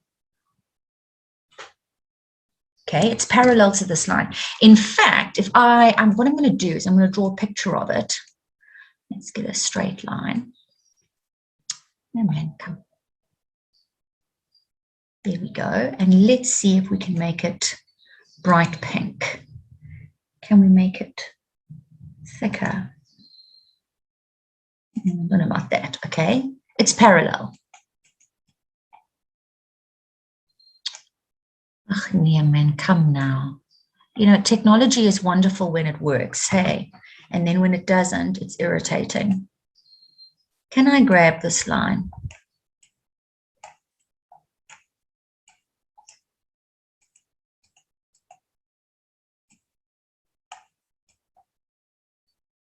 Hey, I don't know what's gone wrong with my line now. Let's just get rid of it, okay? So the line y equals x plus t is parallel to the line y equals x plus 3 because they have the same gradient. So in other words, this line over here can move. If I was to move it up, then I would have that situation that we were talking about earlier where there would be no point of intersection between the tangent and the circle. All right, so moving it away, all right, so higher than, so in other words, moving it up above 3 means that it's not going to touch. If I take this line and I was to draw it on the other side over here, right, with the same gradient. So, because the whole way through, as soon as your t value is equal to 3, it's a tangent. So any value between t and 1 means that the line would be a tangent to the circle. Okay, so here, if you had, again, the same gradient, I'm just going to draw it there, they're parallel. That would be the line y equals x plus 1, this red dashed line over here. So as long as your t, your y-intercept value, is a number between 3 and 1, the tangent is going to intersect the circle. Does that make sense to everybody? So as long as your t value, your t represents your y-intercept, as long as your y-intercept is a number between 1 and 3, then your straight line will either touch the circle once or more than once. As far as that goes, does that make sense to everybody? Is everybody happy? Yes. Okay, so cool, Chad. So the question said to us, for which values of t will it not touch or cut the smaller circle? So in other words, it has to be bigger than 3 or smaller than 1. Okay, so that will be where t is greater than 3. So that will have to be where t is greater than 3 or where t is smaller than 1. And I'm sure in this case, they would give us full marks for answer only. Okay, so a few of you have put thumbs up and said yes. How common is a question like this? Fairly common. Fairly common, Christian. They also ask things like this in paper 1 in functions. So yeah, fairly common question. This comes from the 2019 paper. You know, it's 2 years later. I mean, the one thing that we mustn't do is we mustn't learn memos. We mustn't learn answers to specific questions. But you can see when you work through the papers that there's definitely, I mean, obviously it's the same work that's being tested. They'll always think of something to ask you that they've never asked before. But generally speaking, you know, it's the sort of the same ideas that are being tested all the time. So yes, that is something that does come up. Okay, so now let's see, they make things a little bit more interesting for us. They've said the smaller circle centered at N is transformed such that point C is translated along the tangent to D. Calculate the coordinates of E, the new center of the smaller circle. Okay, now that's quite a mouthful. What are they saying to us, guys? Right? They are saying that what we're going to do in this question, it's a translation question. What we're going to do is we're going to move from C to D. And that means that the coordinates of the circle here at N are also going to move to the right and then down. Okay, so in other words, what you're really going to end up with is point E being somewhere down here. And I guess this shape, it would end up being a rectangle. Not that that really matters. I mean, well, it does matter. But anyway, the point is this. When we go from C to D, that will be the same as going from N to E. Does that make sense?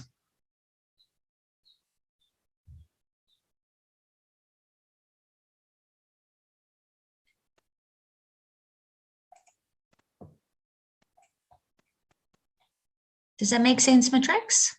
Have I lost you? Do you need me to explain this again? Ma'am, please repeat. Sure, Saki, not a problem. Okay. All right. So this question is a translation. All right. They are moving points on the Cartesian plane. What they are telling you in the question over here is that they want to transform point C to D. So in other words, C is going to move from its current position to where it is at D. So when a point moves on the Cartesian plane, it can either move left and right, or it can move up and down. So if we're taking C and we're going to D, we have to be moving to the left by so many units and down by so many units.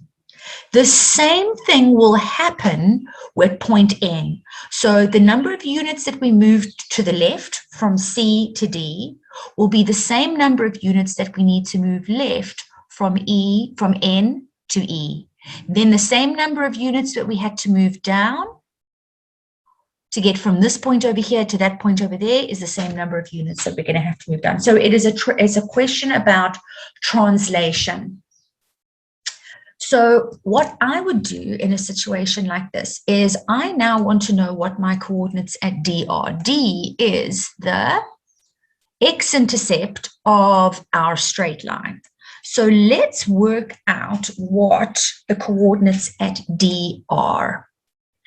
Let's do it in the space on the side over here. So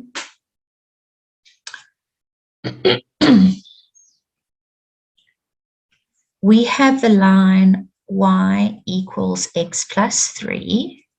So that's going to be 0. So if 0 is equal to x plus 3, it means that x is going to be equal to -3. So that means that the coordinates at D are -3 and 0.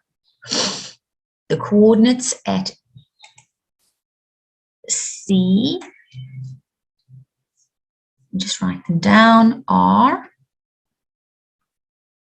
coordinates at C are -1 and 2. All right, so my rule for translation, C is mapping onto D. So I would write it like this. So xy maps onto, so I'm starting at -1 and I'm ending at -3. So that means that I have to be moving 2 to the left. Remember we said we were moving left, okay? Then as far as our y is concerned, we're going from 2 down to 0. Remember we went left and now we're coming down. So that would also be y minus 2.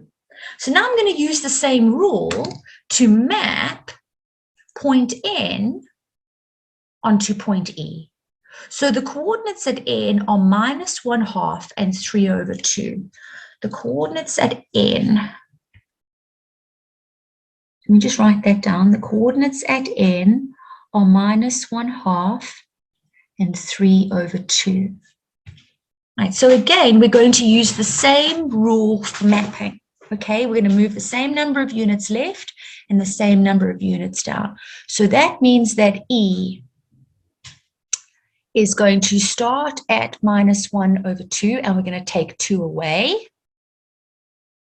And then as far as the y coordinate is concerned, we're going to start at 3/2, and we're going to take 2 away. So at E, the coordinates are going to be -2.5 and -1/2. 1.5 minus 2 is -0.5, yeah. Okay, how does that make sense to everybody? Is that fine? Do you understand what we've done? Timothy, you said x is -3. That's at D. At D, x is -3. Okay, Hamid's happy. So this is a translation question. We've mapped C onto D. in the same way that N maps onto E. So we're using the same rule for translation. Okay. Again, it's actually, if you understand the question, it's actually really not a difficult question. Is everybody happy? Can we move on? Any questions?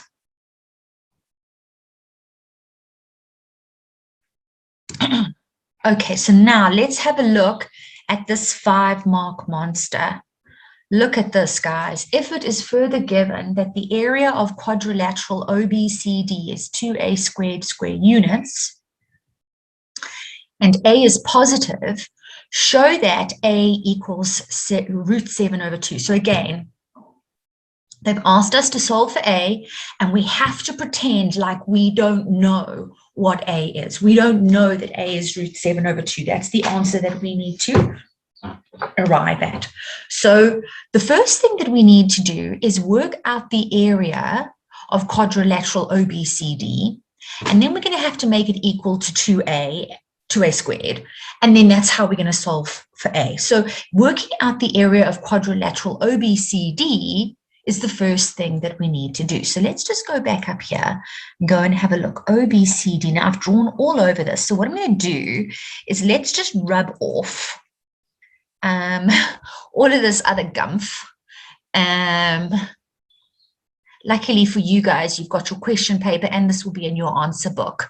So if you do end up writing all over everything, at least you can go and have a look at maybe the question paper if you've written all over the answer book, or vice versa. Okay, so quadrilateral. What did they say? Quadrilateral? I've forgotten now. Quadrilateral? OBCD. Okay, so let's just highlight that for ourselves. OBCD. OBC.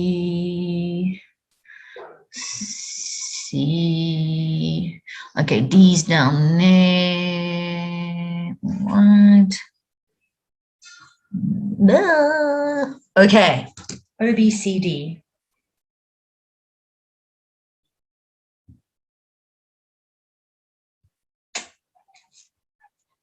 Do you know what I think I would do?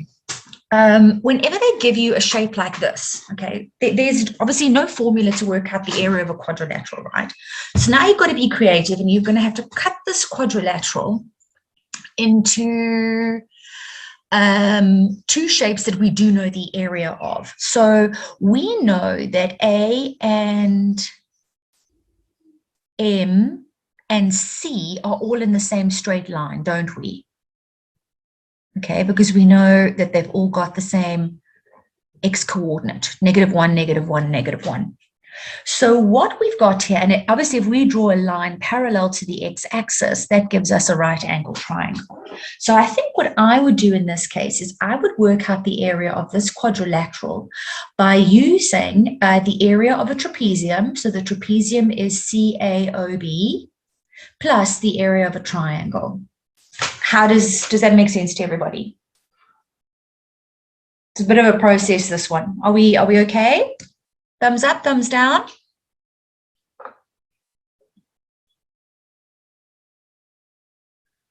Thanks, Chad. Everybody else, how do you feel?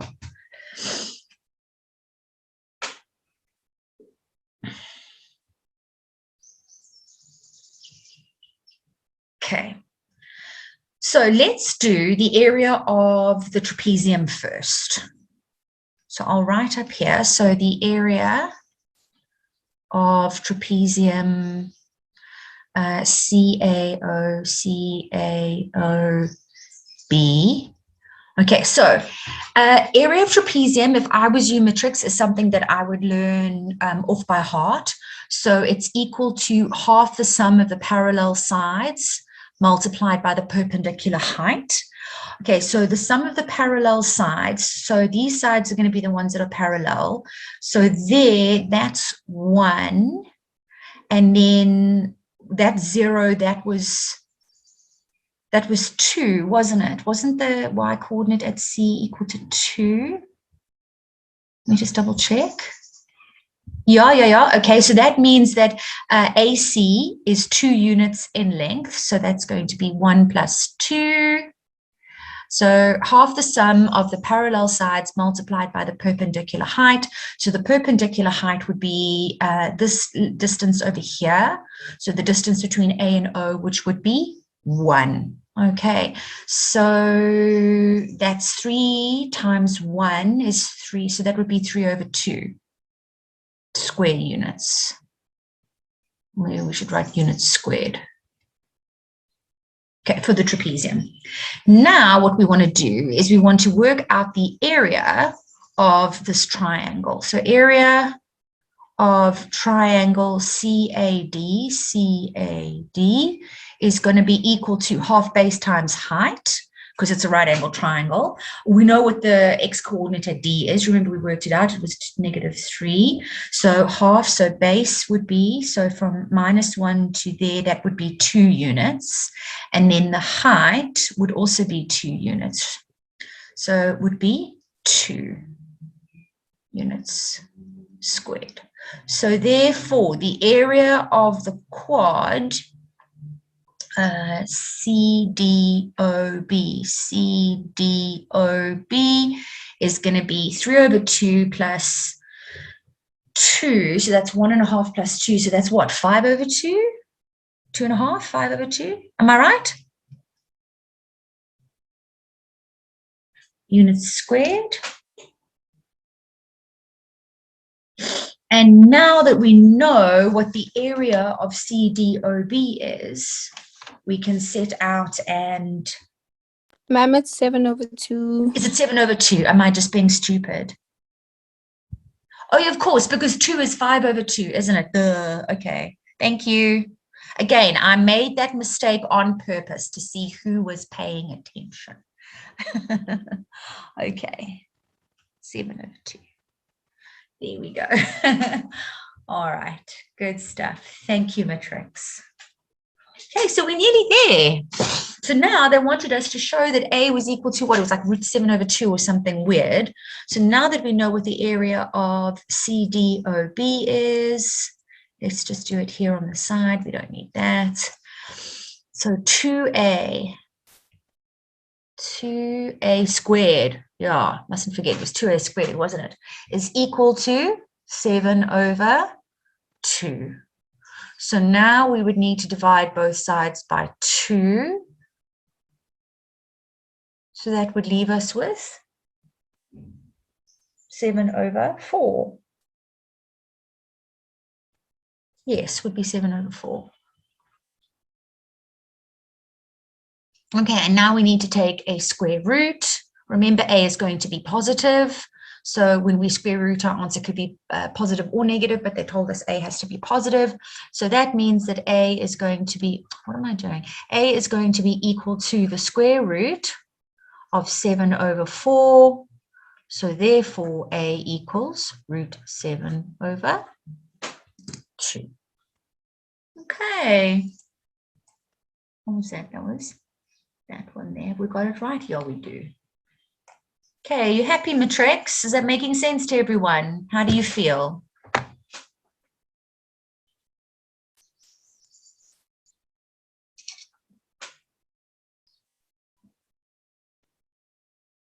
Thanks, Hamid. Everybody else? Cool, okay.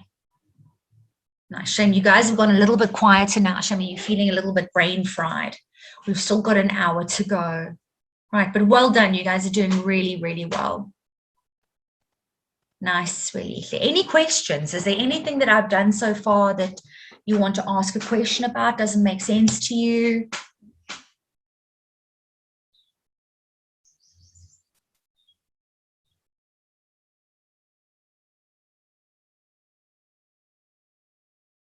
Sure? Okay.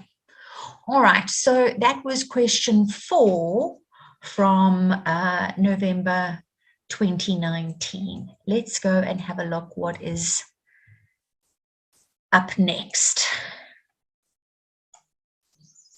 Okay. Sure, no questions, everybody?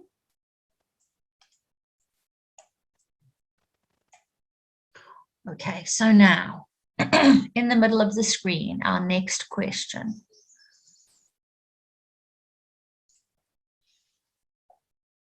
So here from the NSC paper from November of 2018.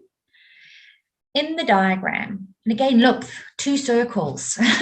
In the diagram, the equation, I mean, I'm not saying that you're definitely going to get two circles, but isn't it interesting how, you know, for the last 3 years at least, they've given us two circles. All right, so in the diagram, the equation of the circle with center F, so that's the smallest circle, is x minus 3 squared plus y minus 1 squared equals r squared. So inadvertently, when they tell us that, what are they really giving us? What does that actually mean?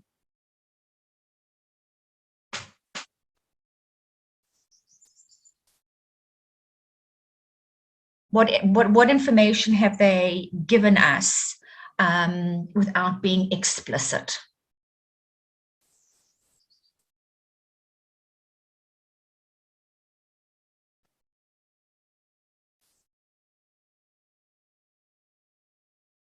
They are giving us the coordinates at F, exactly. All right, so, and I mean, this is a common theme that we see running through math. Things can either be explicit or implicit, right? And this is an implicit piece of information, all right? So they are implying when we read this that the coordinates at F are going to be 3 and 1, and that seems reasonable. F looks like it's a point that's located in the first quadrant. We can see that S is 6 and 5, so yeah, that seems reasonable. So S, 6 and 5 over here is a point on the circle with center F, another circle with center G, X coordinate M, Y coordinate N in the fourth quadrant touches the circle with center F at H, such that FH is to HG is 1:2. Okay, so for every 1 unit that one is twice as long. Okay, next point. The point J lies in the first quadrant such that HJ is a common tangent to both of these circles, okay? And JK is a tangent to the larger circle at K. All right, so now this is something that we were talking about earlier as well. JH and JK will be equal to one another. Why?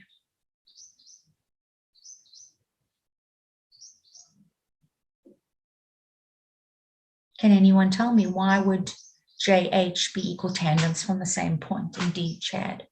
Okay, 100%. Okay, so let's get cracking and let's go and have a look at the questions that they have given us. All right, so first question. Where do they go on to? All the way down to there. I wonder if it might not be easier to put the questions over here next to, I don't know. It was so hard how, you know, sort of trying to fit everything. Can we actually see what they are? Oh, up to a point. Okay, so we might have to move it again when we get to 4.5. So let's have a look. First thing they want us to do, write down the coordinates at F. Okay, well, we've already done that, haven't we? We've agreed that based on the information given to us in the first line, that the coordinates at F had to be 3 and 1. Okay, there we go. Question 4.2, calculate the length of FS. Okay, so that's going to be easy. That's going to be, which formula will we use?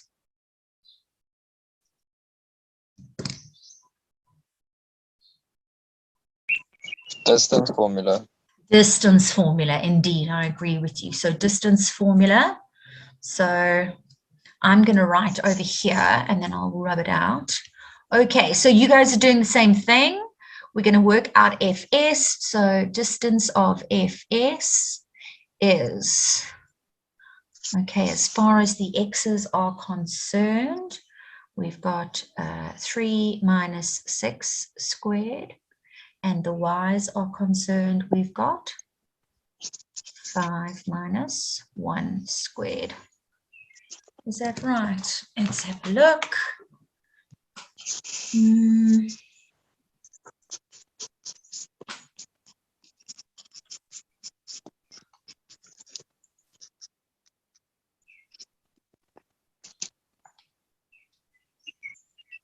Five. 5, yeah, me too. I also get 5. Do the rest of you get 5 as well? Okay, so FS is Ma'am? 5. Yes. We can just use the equation of the circle F, then just work it out, and then we get 25, and 5 squared Yeah, is and then take 25, it so, square root. Yeah, absolutely. Absolutely, you could do because that. that's what I did. Oh, is that what you did? No, 100%, Jaden. So did you sub in into the equation for F? You subbed in X is 3 and Y is 5, isn't it? Yeah. Yes. Yeah, it's exactly the same thing. Perfect, Jaden, 100%, no problem. Okay, good job. So we've got FS is 5. Okay, nice. Now they want us to write down the length of HG. What do you guys think? How are we going to work out what HG is? Remember, they told us that the ratio of FH is to HG is 1 is to 2. So if the ratio of FG, sorry, FH. Ma'am, wouldn't FH be equal to FS? Just say that again, Hamid, wouldn't? Wouldn't FS be equal to FH, the length of both? Yes, And then yes, quite double it. right. Yeah, exactly, perfect. All right, so we know that FH, which is the same as FS, is to HG is 1 is to 2. And then as you said, just double it. So HG will be equal to 2 of FH. Oh, no. Oh, Yera, I hate it when my pen does this. Sorry, Matrix. Stupid thing. Sorry, hang on a second.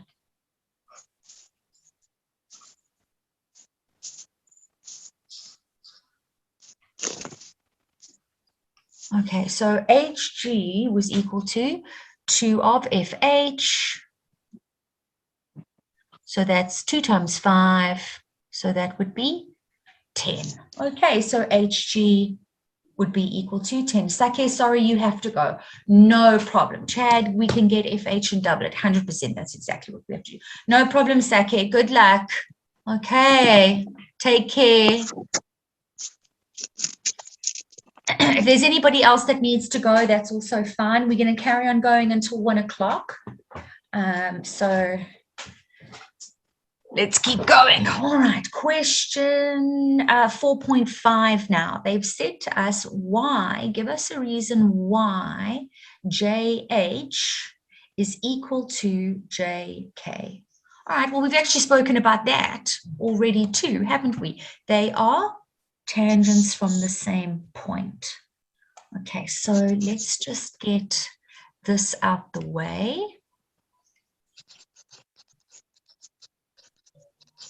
So here HG is equal to 10.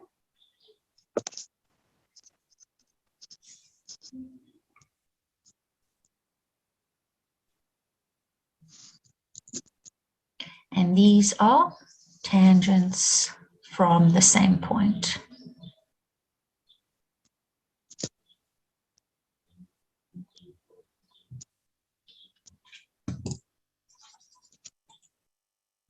Okay. Now, oh, there's a 7-mark question here. Yeah, I did see that earlier. All right, 4.5.1. The distance FJ with reasons if it is given that JK is equal to 20. Okay, so the distance FJ, right, so what I'm going to do, again, because I've written all over this, let's get rid of that because we've answered that question. Let's get rid of those. So the distance FJ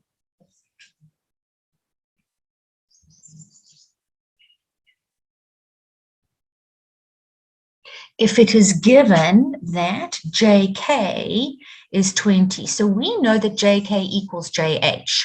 So that means that JH also has to be 20. The radius is perpendicular to the tangent. We don't know the coordinates at J, but if we know the length of JH and we know the length of FH, we know that FH is equal to 5, don't we? We can use what to calculate the length of FJ? Pythagoras. Pythagoras, indeed.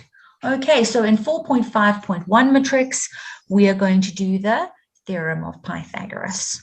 Okay, so that means that FH squared plus HJ squared equals FJ squared.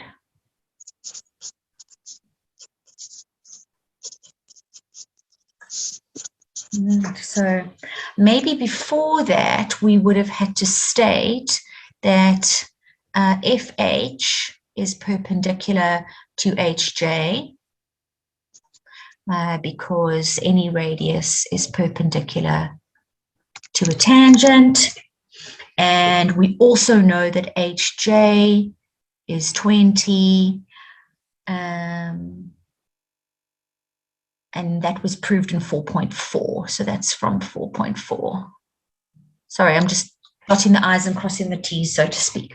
Okay, so that gives us 5 squared plus 20 squared equals FJ squared.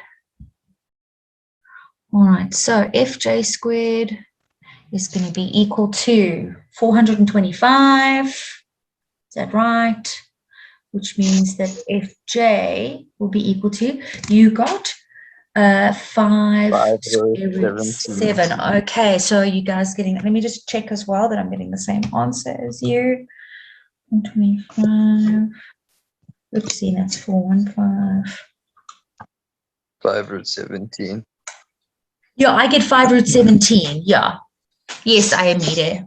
Same. I also get 5 root 17. Good. Okay, so 5 root 17 is our answer. Okay. All right, 4.5.2 now. The equation of the circle with center G. Just move this over a little bit. The equation of the circle with center G in terms of m and n in the form x minus a squared plus y minus b squared equals r squared. Okay, so what do you guys think? What should we do here? Remember, m is our x coordinate, and what we would be taking away, it basically, m represents a, doesn't it? And n represents b. So if they want us to give it in terms of m and n, that's what we would have to do. So here in 4.52, we've got x minus m squared plus y minus n squared equals r squared. I just want to see how many marks this was for. 1 mark. Okay, all right. So they obviously don't want us to work out what r squared is.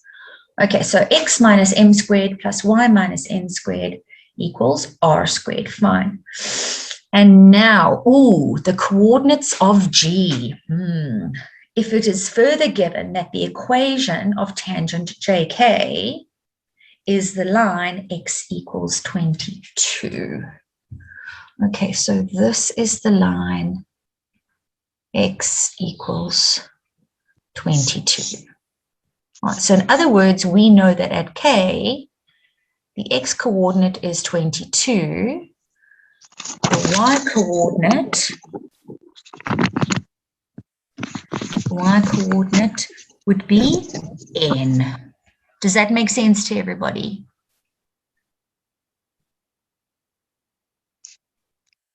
So I'm just going to rub all of this other purple stuff off so that we've got space to write.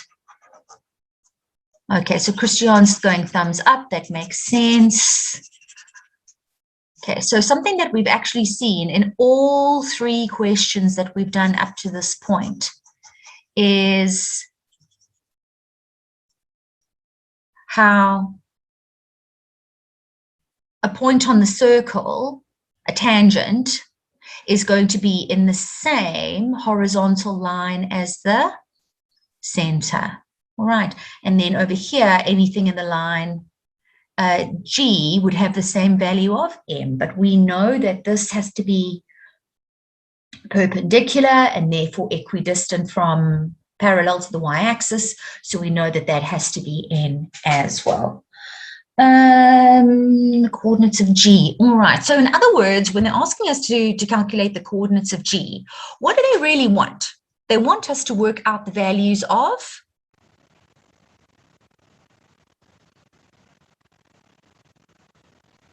M what do and they N. want? M and N, exactly. So that's what they're really saying to us again. Okay, so implicit, not explicit, but implicit, calculate the values of M and N. All right, so now let's just think about all the information that we've got to this point. We've got the equation of the circle in terms of M and N. We also know, let's just put this back on because this might be important for us. Remember, we worked out that that was 5 and we worked out that this was 10, didn't we? Wasn't HG equal to 10?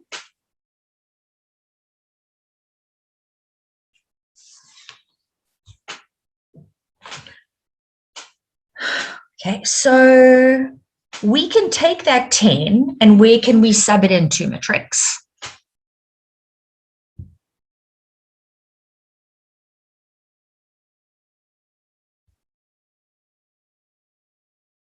GK.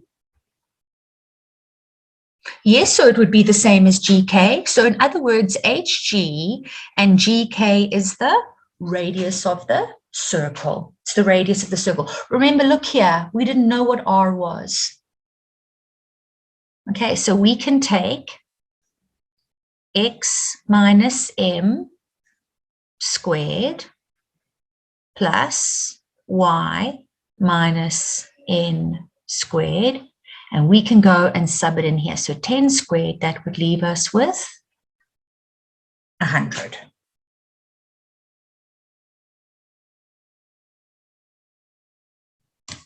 So now we've got the equation of the circle in terms of M and N, but we're trying to work out two variables, M and N. So now we've got to try and think about how we're going to work out either M or N next.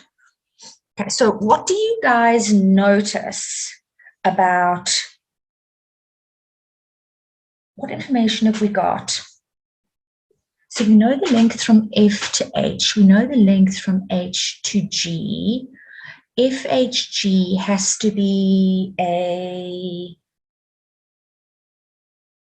straight line, doesn't it? They told us. Oh, hang on a second. Okay, so we know, wait, hang on, there we go. We know that GK, how long is GK, Matrix? Exactly. So how big is M?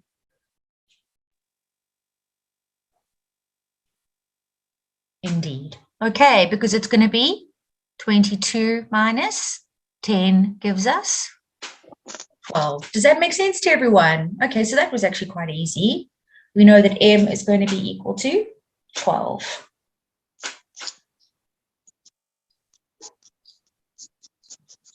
Now we need to work out what N is.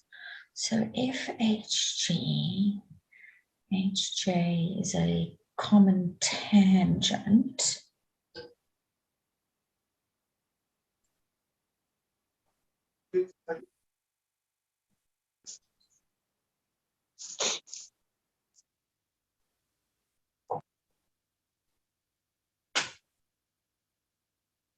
we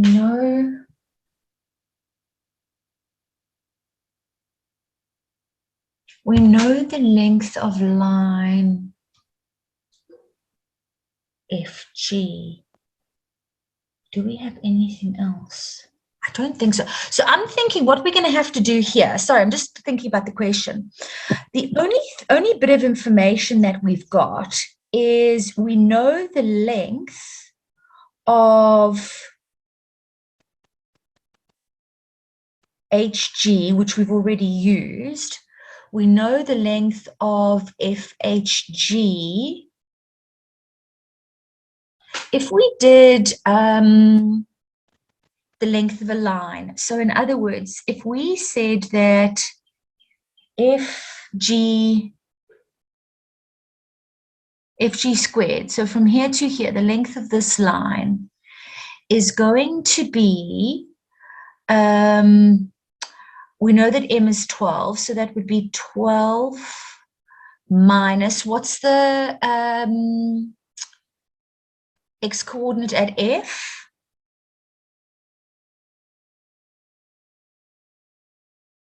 It was 3. What if we use the length of JG to find G? Yeah, because we've got to use the length of something, don't we? But we don't know what the coordinates at J are, whereas at least we know what the coordinates at F are. So that's why I thought using FG squared. What do you think, Aimida? I agree with you. But because we know the length of FG, that's why I thought, well, let's use the length of FG. Does that make sense to everybody? Sorry, I don't know if I was just talking to myself or if I actually was working with you. Okay, everybody happy with that? Okay, so we're going to use the length of FG. We could also use the length of JG, but unfortunately, we don't know what the coordinates at J are. And why go and create more work for ourselves? It's Pythagoras again. Yeah, I suppose we could. Yes, that's true. That's true. We could do that. I think because we know FG, we can work with that too. So that would be fine if you wanted to do it that way, no problem. Okay, so we know that M is equal to 12. We know that at F, the x coordinate was 3. So that would be squared. And then we're using distance formula. So this would be plus, wouldn't it? And then here it would be y minus n. So that would be y. What was the x coordinate, a y coordinate here? It was, I think it was 1, wasn't it? Am I right? Let's just go up and go and have a look. Yes, it was 1. Okay, so minus 1.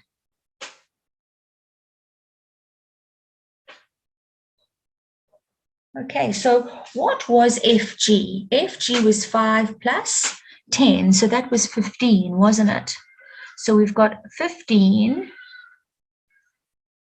squared is equal to 12 minus 3 squared, so that's going to leave us with 81 plus, and then n is our y, it's our y coordinate over here. So maybe what I should rather have done, I suppose it doesn't really matter. We can just substitute n plus n minus 1 squared. Is that making sense to everybody? Yes, ma'am. Okay, you sure, everyone? Yes, okay, good stuff. All right, so now we can just go right ahead and go and solve this. Now that the hard part of thinking it out and how we're actually going to do it is done, let's just get it sorted out. Okay, so we are going to say 225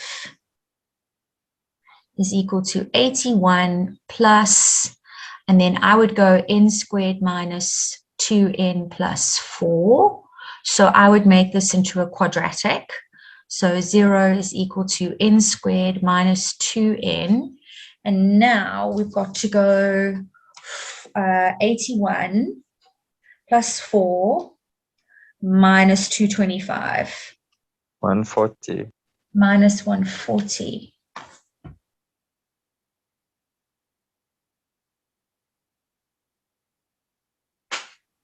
Okay, so now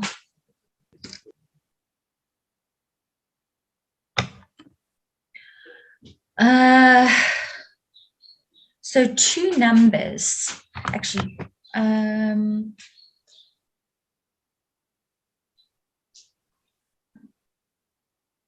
Did I do that right? So 15 squared is 225.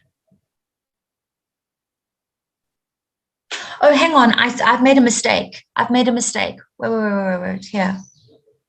Why did I say plus 4? This is supposed to be plus 1. Sorry, you know what happens? What's happening to me now is what's probably happening to you. We're starting to get tired. Okay, my apologies. All right, so when I square this binomial, sorry, it must be n squared minus 2n plus 1, not plus 4. I don't know where I got 4 from. So it's 1, so it's 82, sorry, 82 minus 225 would be minus 143. My apologies, matrix. Minus 143. Okay, so now we're going to have to factorize this. I think probably what the easiest thing to do at this stage is probably just put this into the quadratic formula. Do you agree? Yes, ma'am. Instead of trying to factorize it. Okay, so now very important, when you use the quadratic formula, you need to show that you have subbed into it. So you can't just write the quadratic formula down and then pick up the calculator and do everything on the calculator. You need to show, okay, so now n, we're not calculating x, we're calculating n, is equal to negative b, so that's going to be equal to 2, plus or minus b squared, so that's going to be minus 2 squared. Okay, so Jaden says 13 and negative 11. Okay. Yes, Cool. 143. Yeah, so if we'd factorize it all over 2 times 1, I suppose, or our other option would have been to factorize n. So in fact, what it would have been inside the brackets, it would have been n minus 13 n plus 11. Okay, so those are our two options at that point. So 11 times 13 to give us 143, and we are minus 13 and plus 11. So now either n is equal to 13 or n is equal to negative 11. So n is equal to 13 or n is equal to negative 11. Now let's go back because we can't have. They've told us negative 11, exactly, because I think they told us up here that n, another circle with center G, M and N, is in the 4th quadrant. Okay, so if it's in the 4th quadrant, it means it has to have a negative n value, not a positive. All right, so don't scratch the entire answer out. What we do at this point is we just put a line through the equals. Okay, so therefore the coordinates at G are going to be, what did we say? 12 and negative 11. Okay, now that was out of 7 marks. What a monster of a question. Okay, how are we feeling? Are there any questions? Fine, okay, good. Any questions so far?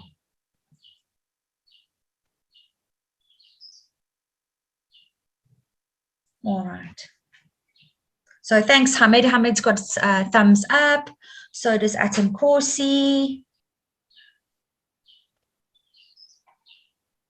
Cool chat. Thanks, everybody. Okay, so we've got half an hour left. Now, I didn't know how far we would get today. I figured we might not be able to do any more than that. But we've worked so hard, we've actually got a little bit of time. So what I'm going to do is I'm just going to quickly grab the 2016 question, and then we can work through that as well. So just give me 2 seconds. It won't be long, and then we can grab it and then pop it onto the screen as well. Okay. You know where to find all the past papers. Okay, so 2016, NSC, there we go. Let's go down here.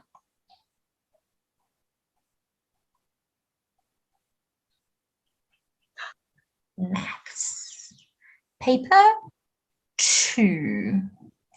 There we go. There's our stats. There's our grade 11 maths literacy. Oh, this is an interesting one. Okay, so now let's just cut this out.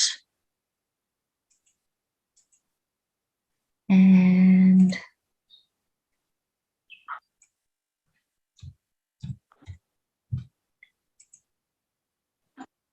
we can go from here. Okay, so question 4 looks like that.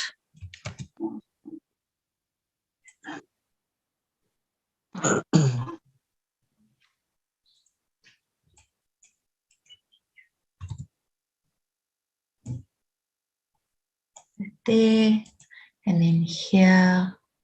Don't know if we'll manage to get through all those questions, but we can certainly try.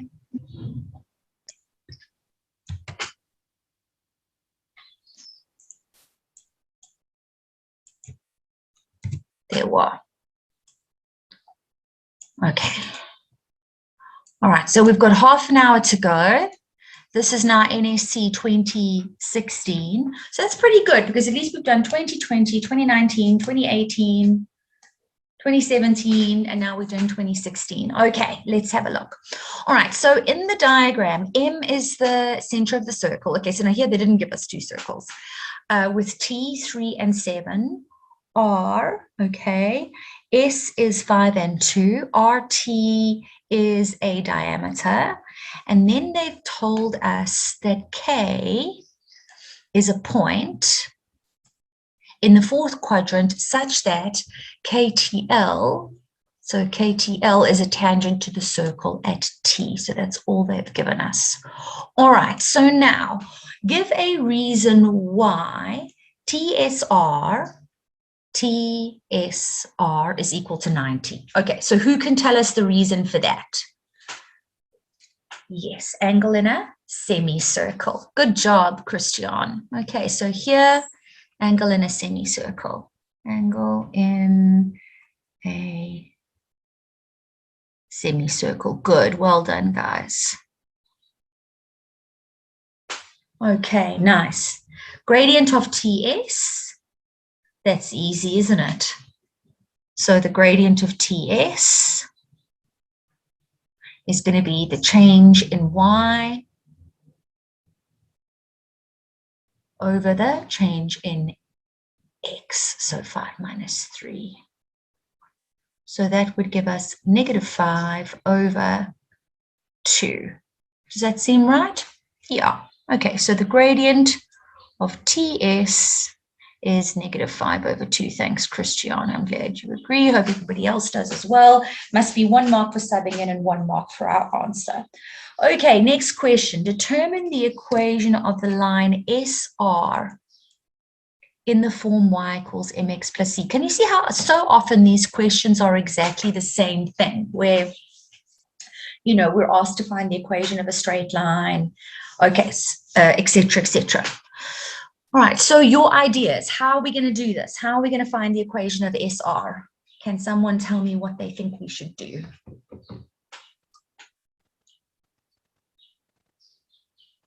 Remember, we need the gradient and we need the y-intercept. How are we going to get the gradient, Matrix? Remember, Karen helped us with this the first time.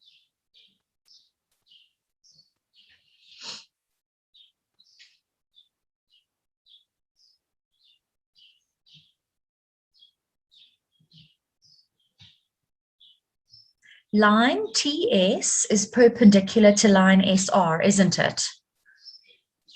Okay, remember, we've got a 90-degree corner over here.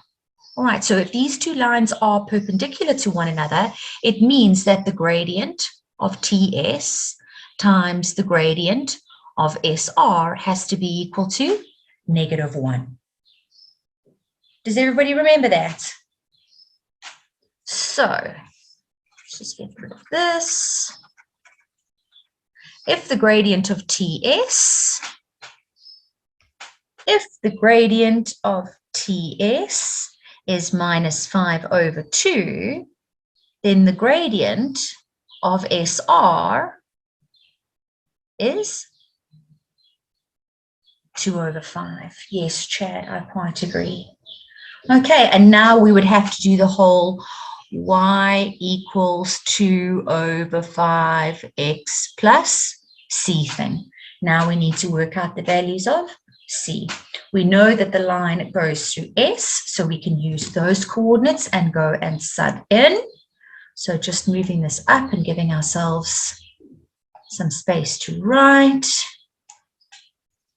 We're going to say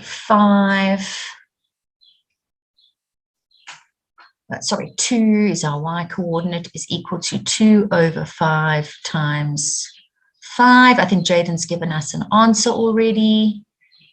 What did you say, Jaden? Let me just look over here. Oh, and Chad. Okay, gives us 0, indeed. Okay, so that means, well done, guys. SR is the line y equals 2/5x.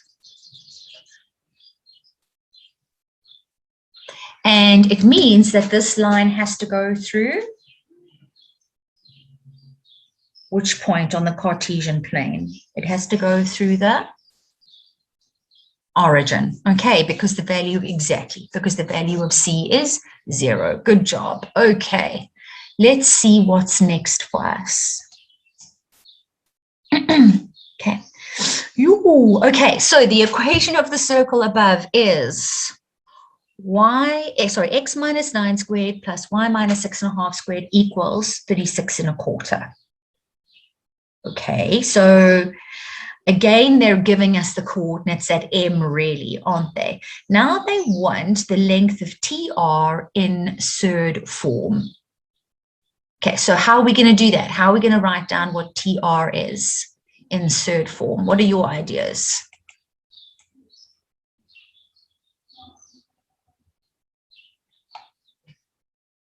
Okay, it's even easier than that, Jaden. We don't even need to use distance formula. TR is what? TR is the radius. It's the diameter. The radius. Ah. I see now. I see now. Yeah, okay. So it's the diameter. Okay, so we know that any diameter is twice the radius.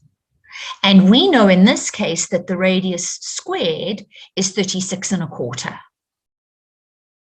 So that means that we can work out what the radius is and then we can double it. Okay, so now we've got to work out the square root of 36.25.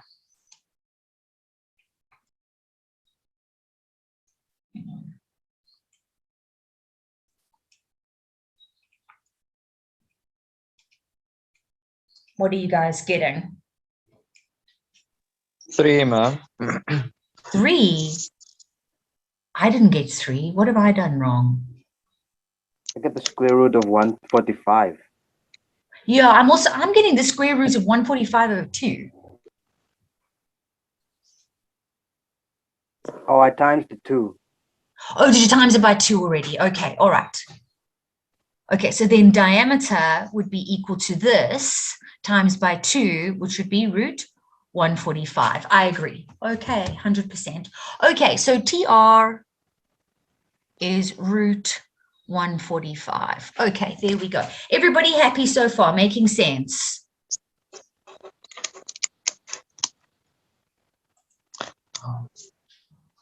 Okay, the coordinates at R.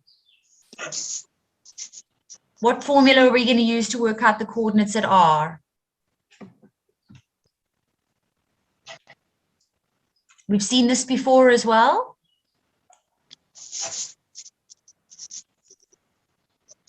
Midpoint, exactly. Okay, so we know that the coordinates at M are 9 and 6.5, I think they told us. Yes, 6.5. So we can use midpoint formula to work out the coordinates at R. Okay, so let's rub that off and let's do this quickly. Okay, so this means for us that, let's use blue. Okay, so 3 plus the x coordinate at R over 2 is equal to 9. Cross multiply, so 3 plus the x coordinate at R is going to be equal to 18. So I don't know about the rest of you, but I'm getting the x coordinate at R to be 15. Yeah, I agree.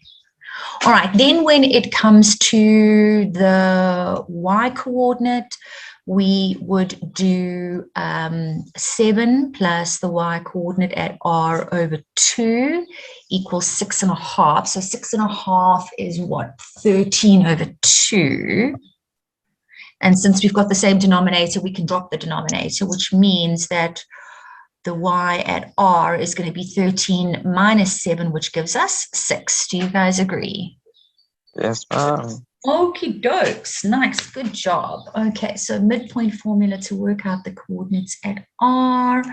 So we say that R has the coordinates, what did we say, 13 and 6? No, 15 and 6, 15 and 6. Okay, so we've got that. Calculate sine R. Interesting. Okay, let's go and have a look. Calculate sine R. So in other words, they want us to write a ratio. Okay, so this is a right angle triangle. So sine R means that R is our focus angle. This is our reference angle, our PAA. When we write the sine of any angle, it's going to be opposite over hypotenuse. Okay, or it's going to be y over r. Okay, so it's the length of this line over here over the length of that line over there. Does that make sense to everybody?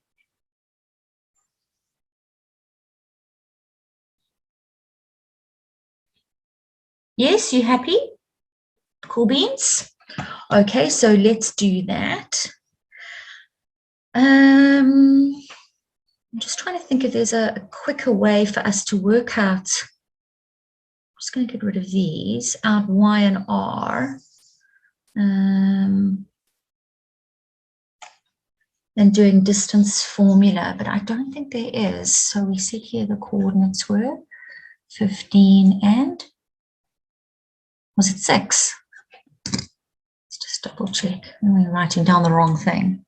Yeah, 15 and 6.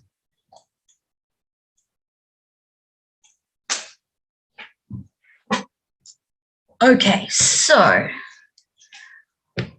opposite is TS. So TS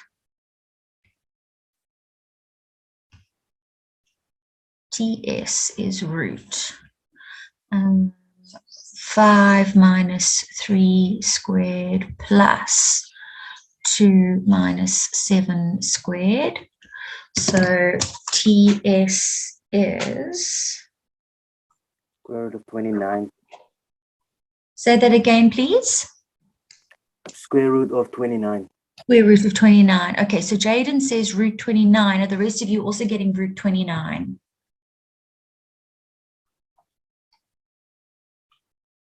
Swelitha, yes. Christian, yes.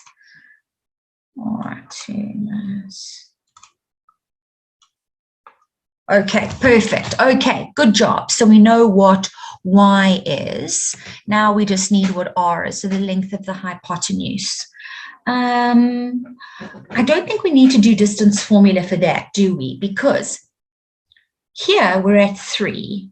So we go from 3 to 9. That means that this bit over here must be 6, right? And from 9 to 15, so that must be another 6. So it means that this must be 12. R must be 12, right? Does everybody agree with me?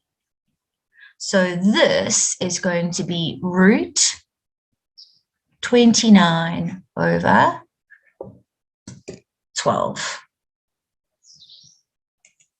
Everybody okay with that? Happy? Root 20, so sine r is root 29 over 12. Okay, so 29 over 12. Sine r is root 29 over 12. Okay, now show that b is 12a minus 29. So what does b represent? This over here.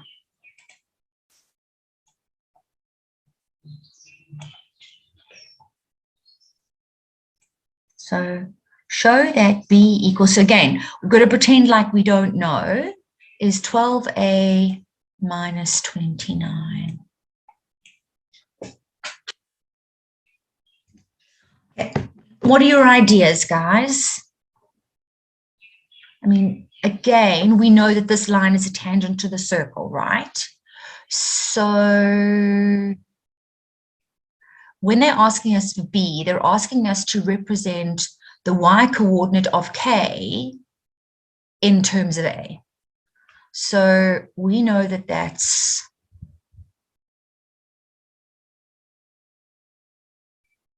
a right angle triangle.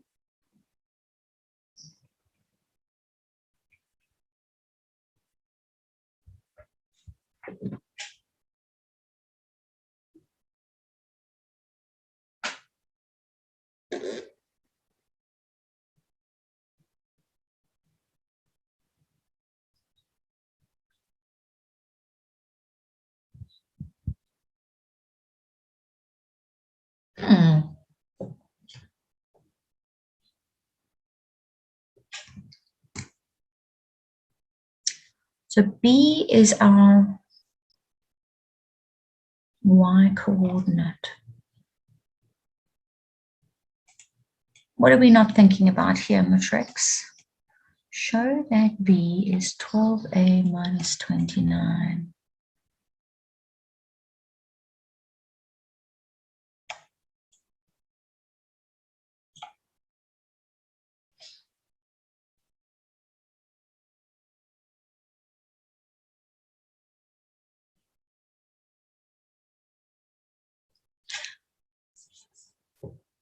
We know that that line over there is root 29. We know that this one is 12. So there's a 12 and a 29. What does it have to do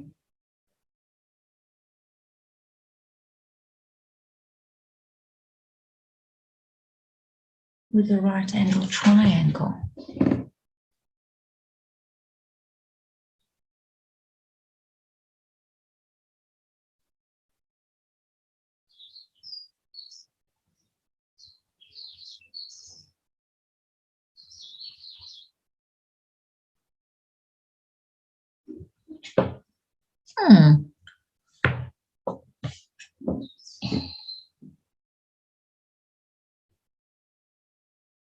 Did they tell us anything else up here that we just haven't looked at?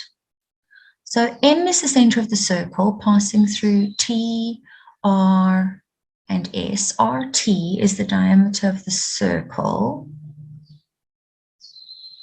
Fourth question, such that KTL is a tangent to the circle at T. We don't have any tangents from the same point. We don't know.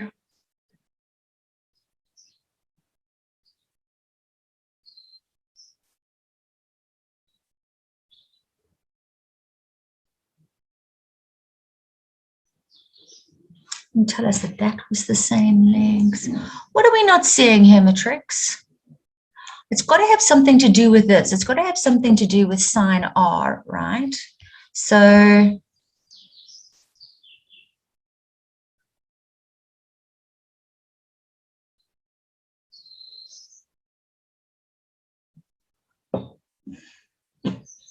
diameter of the circle.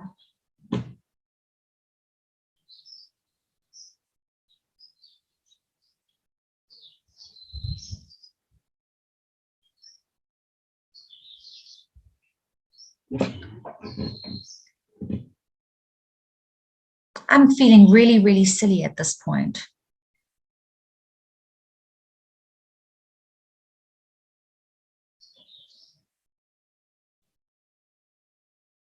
Lee, could I suggest a starting point?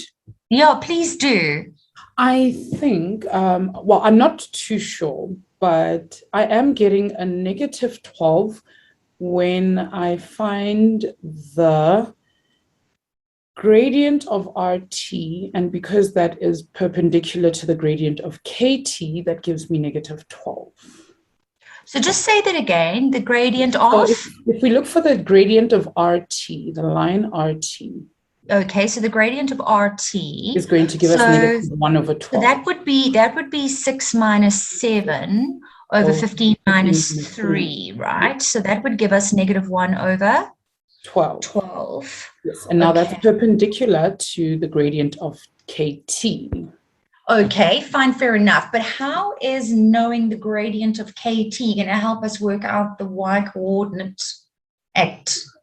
I'm thinking if we use the equation of a straight line, because I've gotten quite close to that. Okay, all right. So that means that the gradient of KT would be equal to negative 12, wouldn't it? Yes, ma'am. So the gradient of KT. So now you're saying if we work out the equation of the tangent, it's going to be the line y equals minus 12x plus c.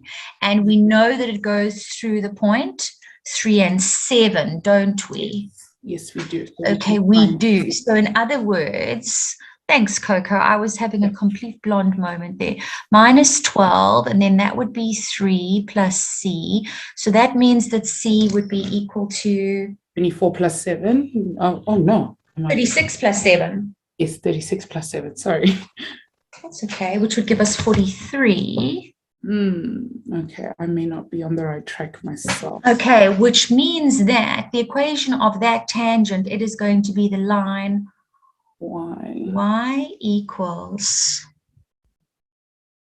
But then would we not then? Oh, okay, that looks ugly.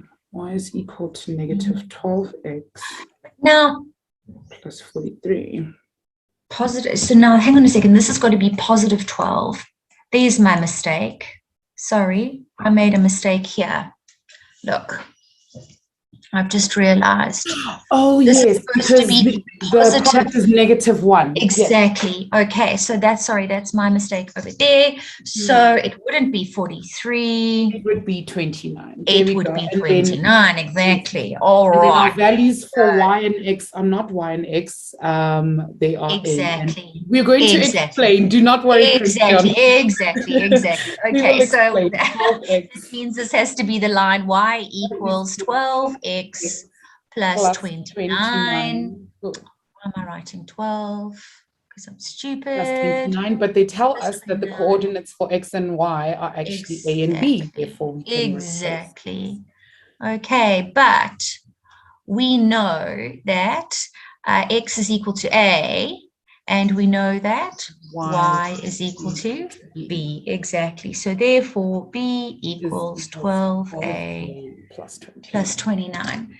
Thank you so much, Coco. I don't know why I had a complete blank, but oh, shame. I think we may have to backtrack. I think Christian is a little lost. Yeah, that's fine. Okay, Christian, don't worry. Don't stress.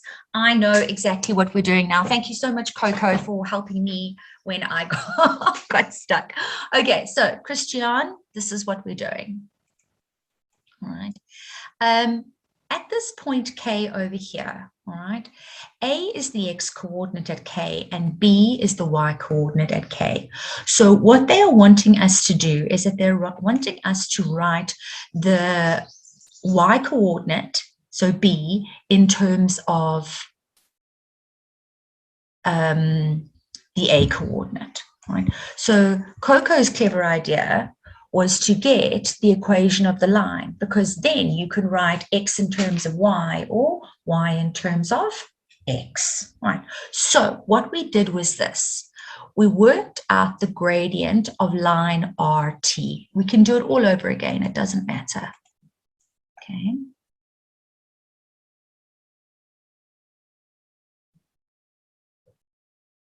So in other words, what we want is we want the equation of TK. That's going to allow us to express B in terms of A. So what we did was this. We worked out the gradient of line TR. Change in Y, 6 minus 7, 6 minus 7 over change in X, 15 minus 3. That left us with minus 1 over 12. Now remember, when you multiply the gradient of TR with the gradient of TK, you end up with -1. So that means that the gradient of TK has to be equal to 12. Okay? Now, Y equals, okay, 12x plus C, sub in point T, 7 equals 12 times 3 plus C, so C is 29, and now we know, as Coco had said, thanks Coco, I don't know why I was being so silly that I didn't see that, but anyway, I suppose we would have got there eventually. All right, so that means that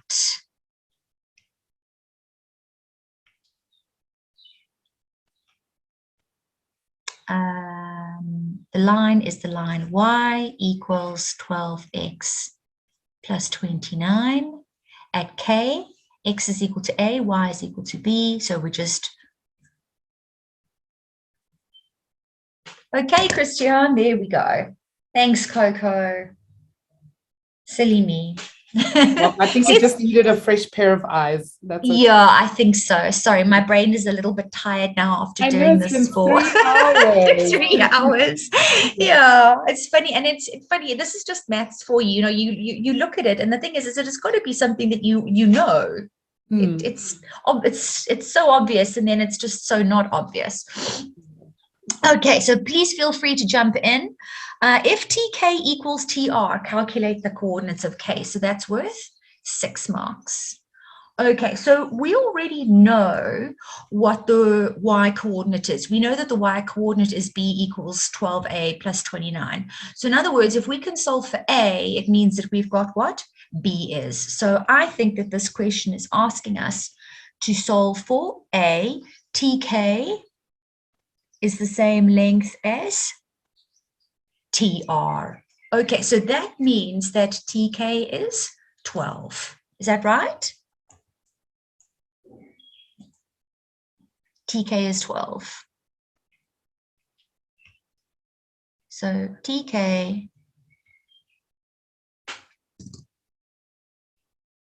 is 12. So again, I think that we're going to have to use distance here. All right, so TK squared is going to be equal to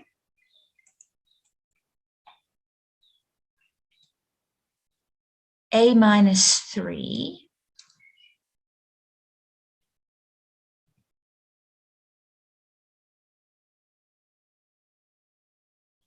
plus B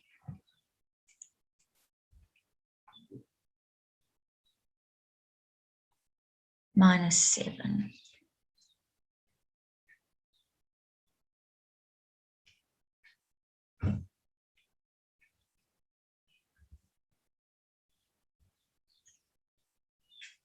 Okay, so that gives us 12 squared, so that would be 144, is equal to a squared minus 6a plus 9 plus, in place of b, let's put 12a plus 29. So here, so we're doing what we did earlier. I don't know if you guys remember this part. So b is 12a plus 29. So I'm going to write 12a plus 29 minus 7, and that has to be squared. So let's just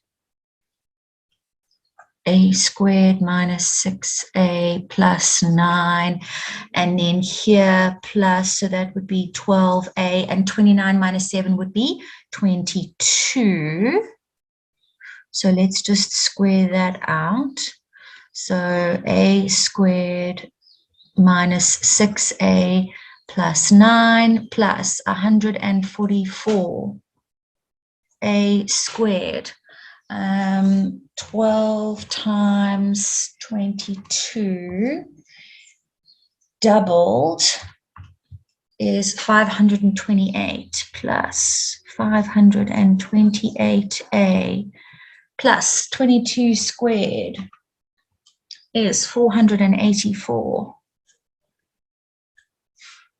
Okay, now let's let's get this monster sorted out. All right, so a squared plus 144 a squared would leave us with 145a squared.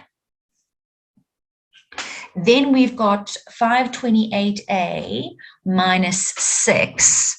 So that would leave us with plus 522a,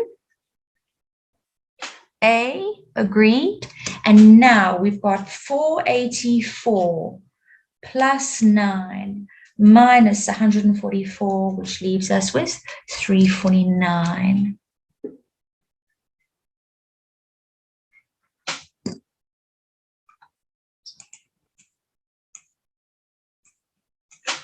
Okay, so now let's see if we can solve for A. I'm just going to see if I get something reasonable here. Although I don't think we've done anything wrong. 522.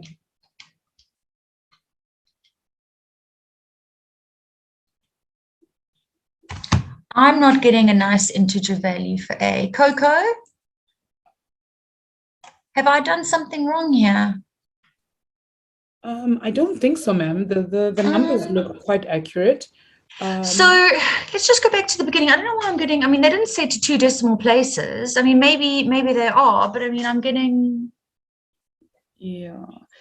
Have you used the quadratic formula to find the answers for? Yeah, I used the quadratic formula, but I just want to double check that I'm right. Okay, so TR. No, I think it's supposed to be a negative in front of the 29, not a plus. Because in the previous question, yes. There we go. Exactly, Timothy. Because sorry, not Timothy, it was Hamed. Hey? There. You see, look at that. It's here. That's where the mistake was. That was supposed to be a minus. Okay, because this went over to that side, so this was minus 29. Yes, okay. Thank you. There we go. Okay, so what we need to do, we are not going until we fix this. And as soon as we do, then we're done. So that must be minus 29, which means that. Let's just rub this line out.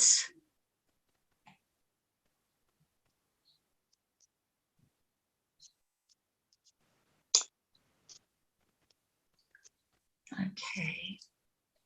We left the, yeah, you're quite right, we did. It just goes to show all the things that we tell you guys to do, we've got to be careful that we do ourselves. Okay, we've also got to be careful. So 144 equals a squared minus 6a plus 9 plus.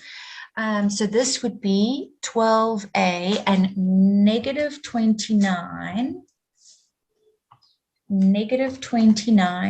minus 7 would leave us with minus 36. Okay, so that would leave us with 144 equals a squared minus 6a plus 9 plus 144a.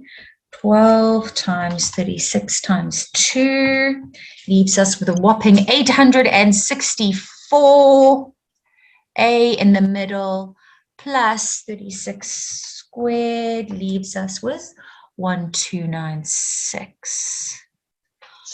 Okay, let's get this baby into standard form. That was supposed to be a square. All right, so 0 equals 145a squared. Now we've got 864 minus 6, which leaves us with 858.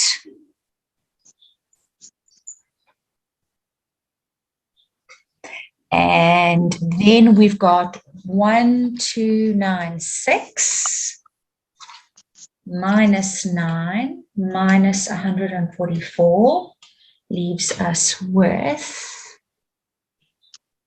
I get 1143. Now, using the quadratic. Then you plus Yeah. the 9 That's a plus. and the 1. 9 plus 1, 296. Oh, you know Yeah. what? This is it's not supposed to be here. That's supposed to be a negative, isn't it? This. Yes. Yes, because when we multiply those two, it's supposed to be, that's supposed to be a negative, and then that is supposed to be a plus. Sorry, so it's this that's wrong. Lee, and your third term as well. We should have had 1296 plus 9 minus 144. So we just need to be careful there as well. Sorry, quite right. Okay. Okay, let's get this right now, guys, and then we can all say goodbye to this horrible question. Okay, minus, it's actually not that horrible, it's just long. Minus 864 minus 6 leaves us with minus 870. Is everybody getting that? Yes. Yes. And now we've got to say 1296 plus 9 Minus 144, quite right, which gives us 1161. I also get 1161. Okay, so now let's put that into the quadratic formula.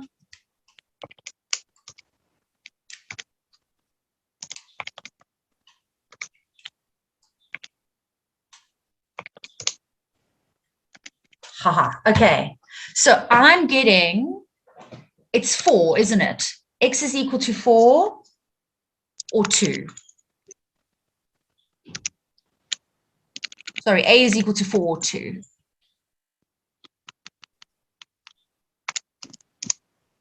Yes, ma'am. Are you guys getting the same?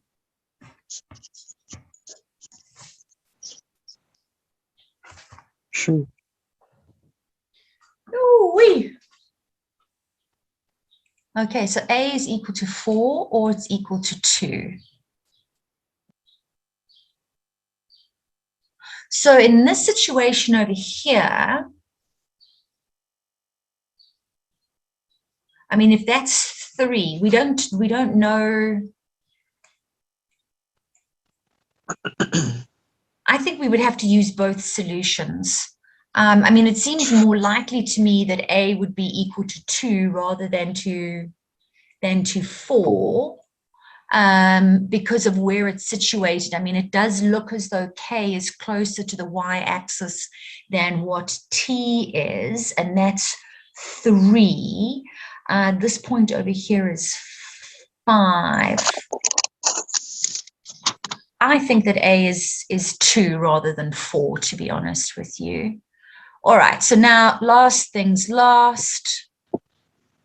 Let's go with remember B was equal to 12 times 2 minus 29. So that's going to give us 24 minus 29, which is going to give us -5. So I reckon at K, the coordinates are 2, -5.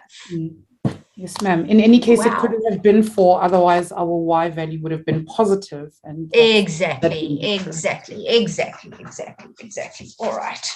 There we go. Okay, matrix. Done and dusted. We're a little bit over. I'm sorry about that.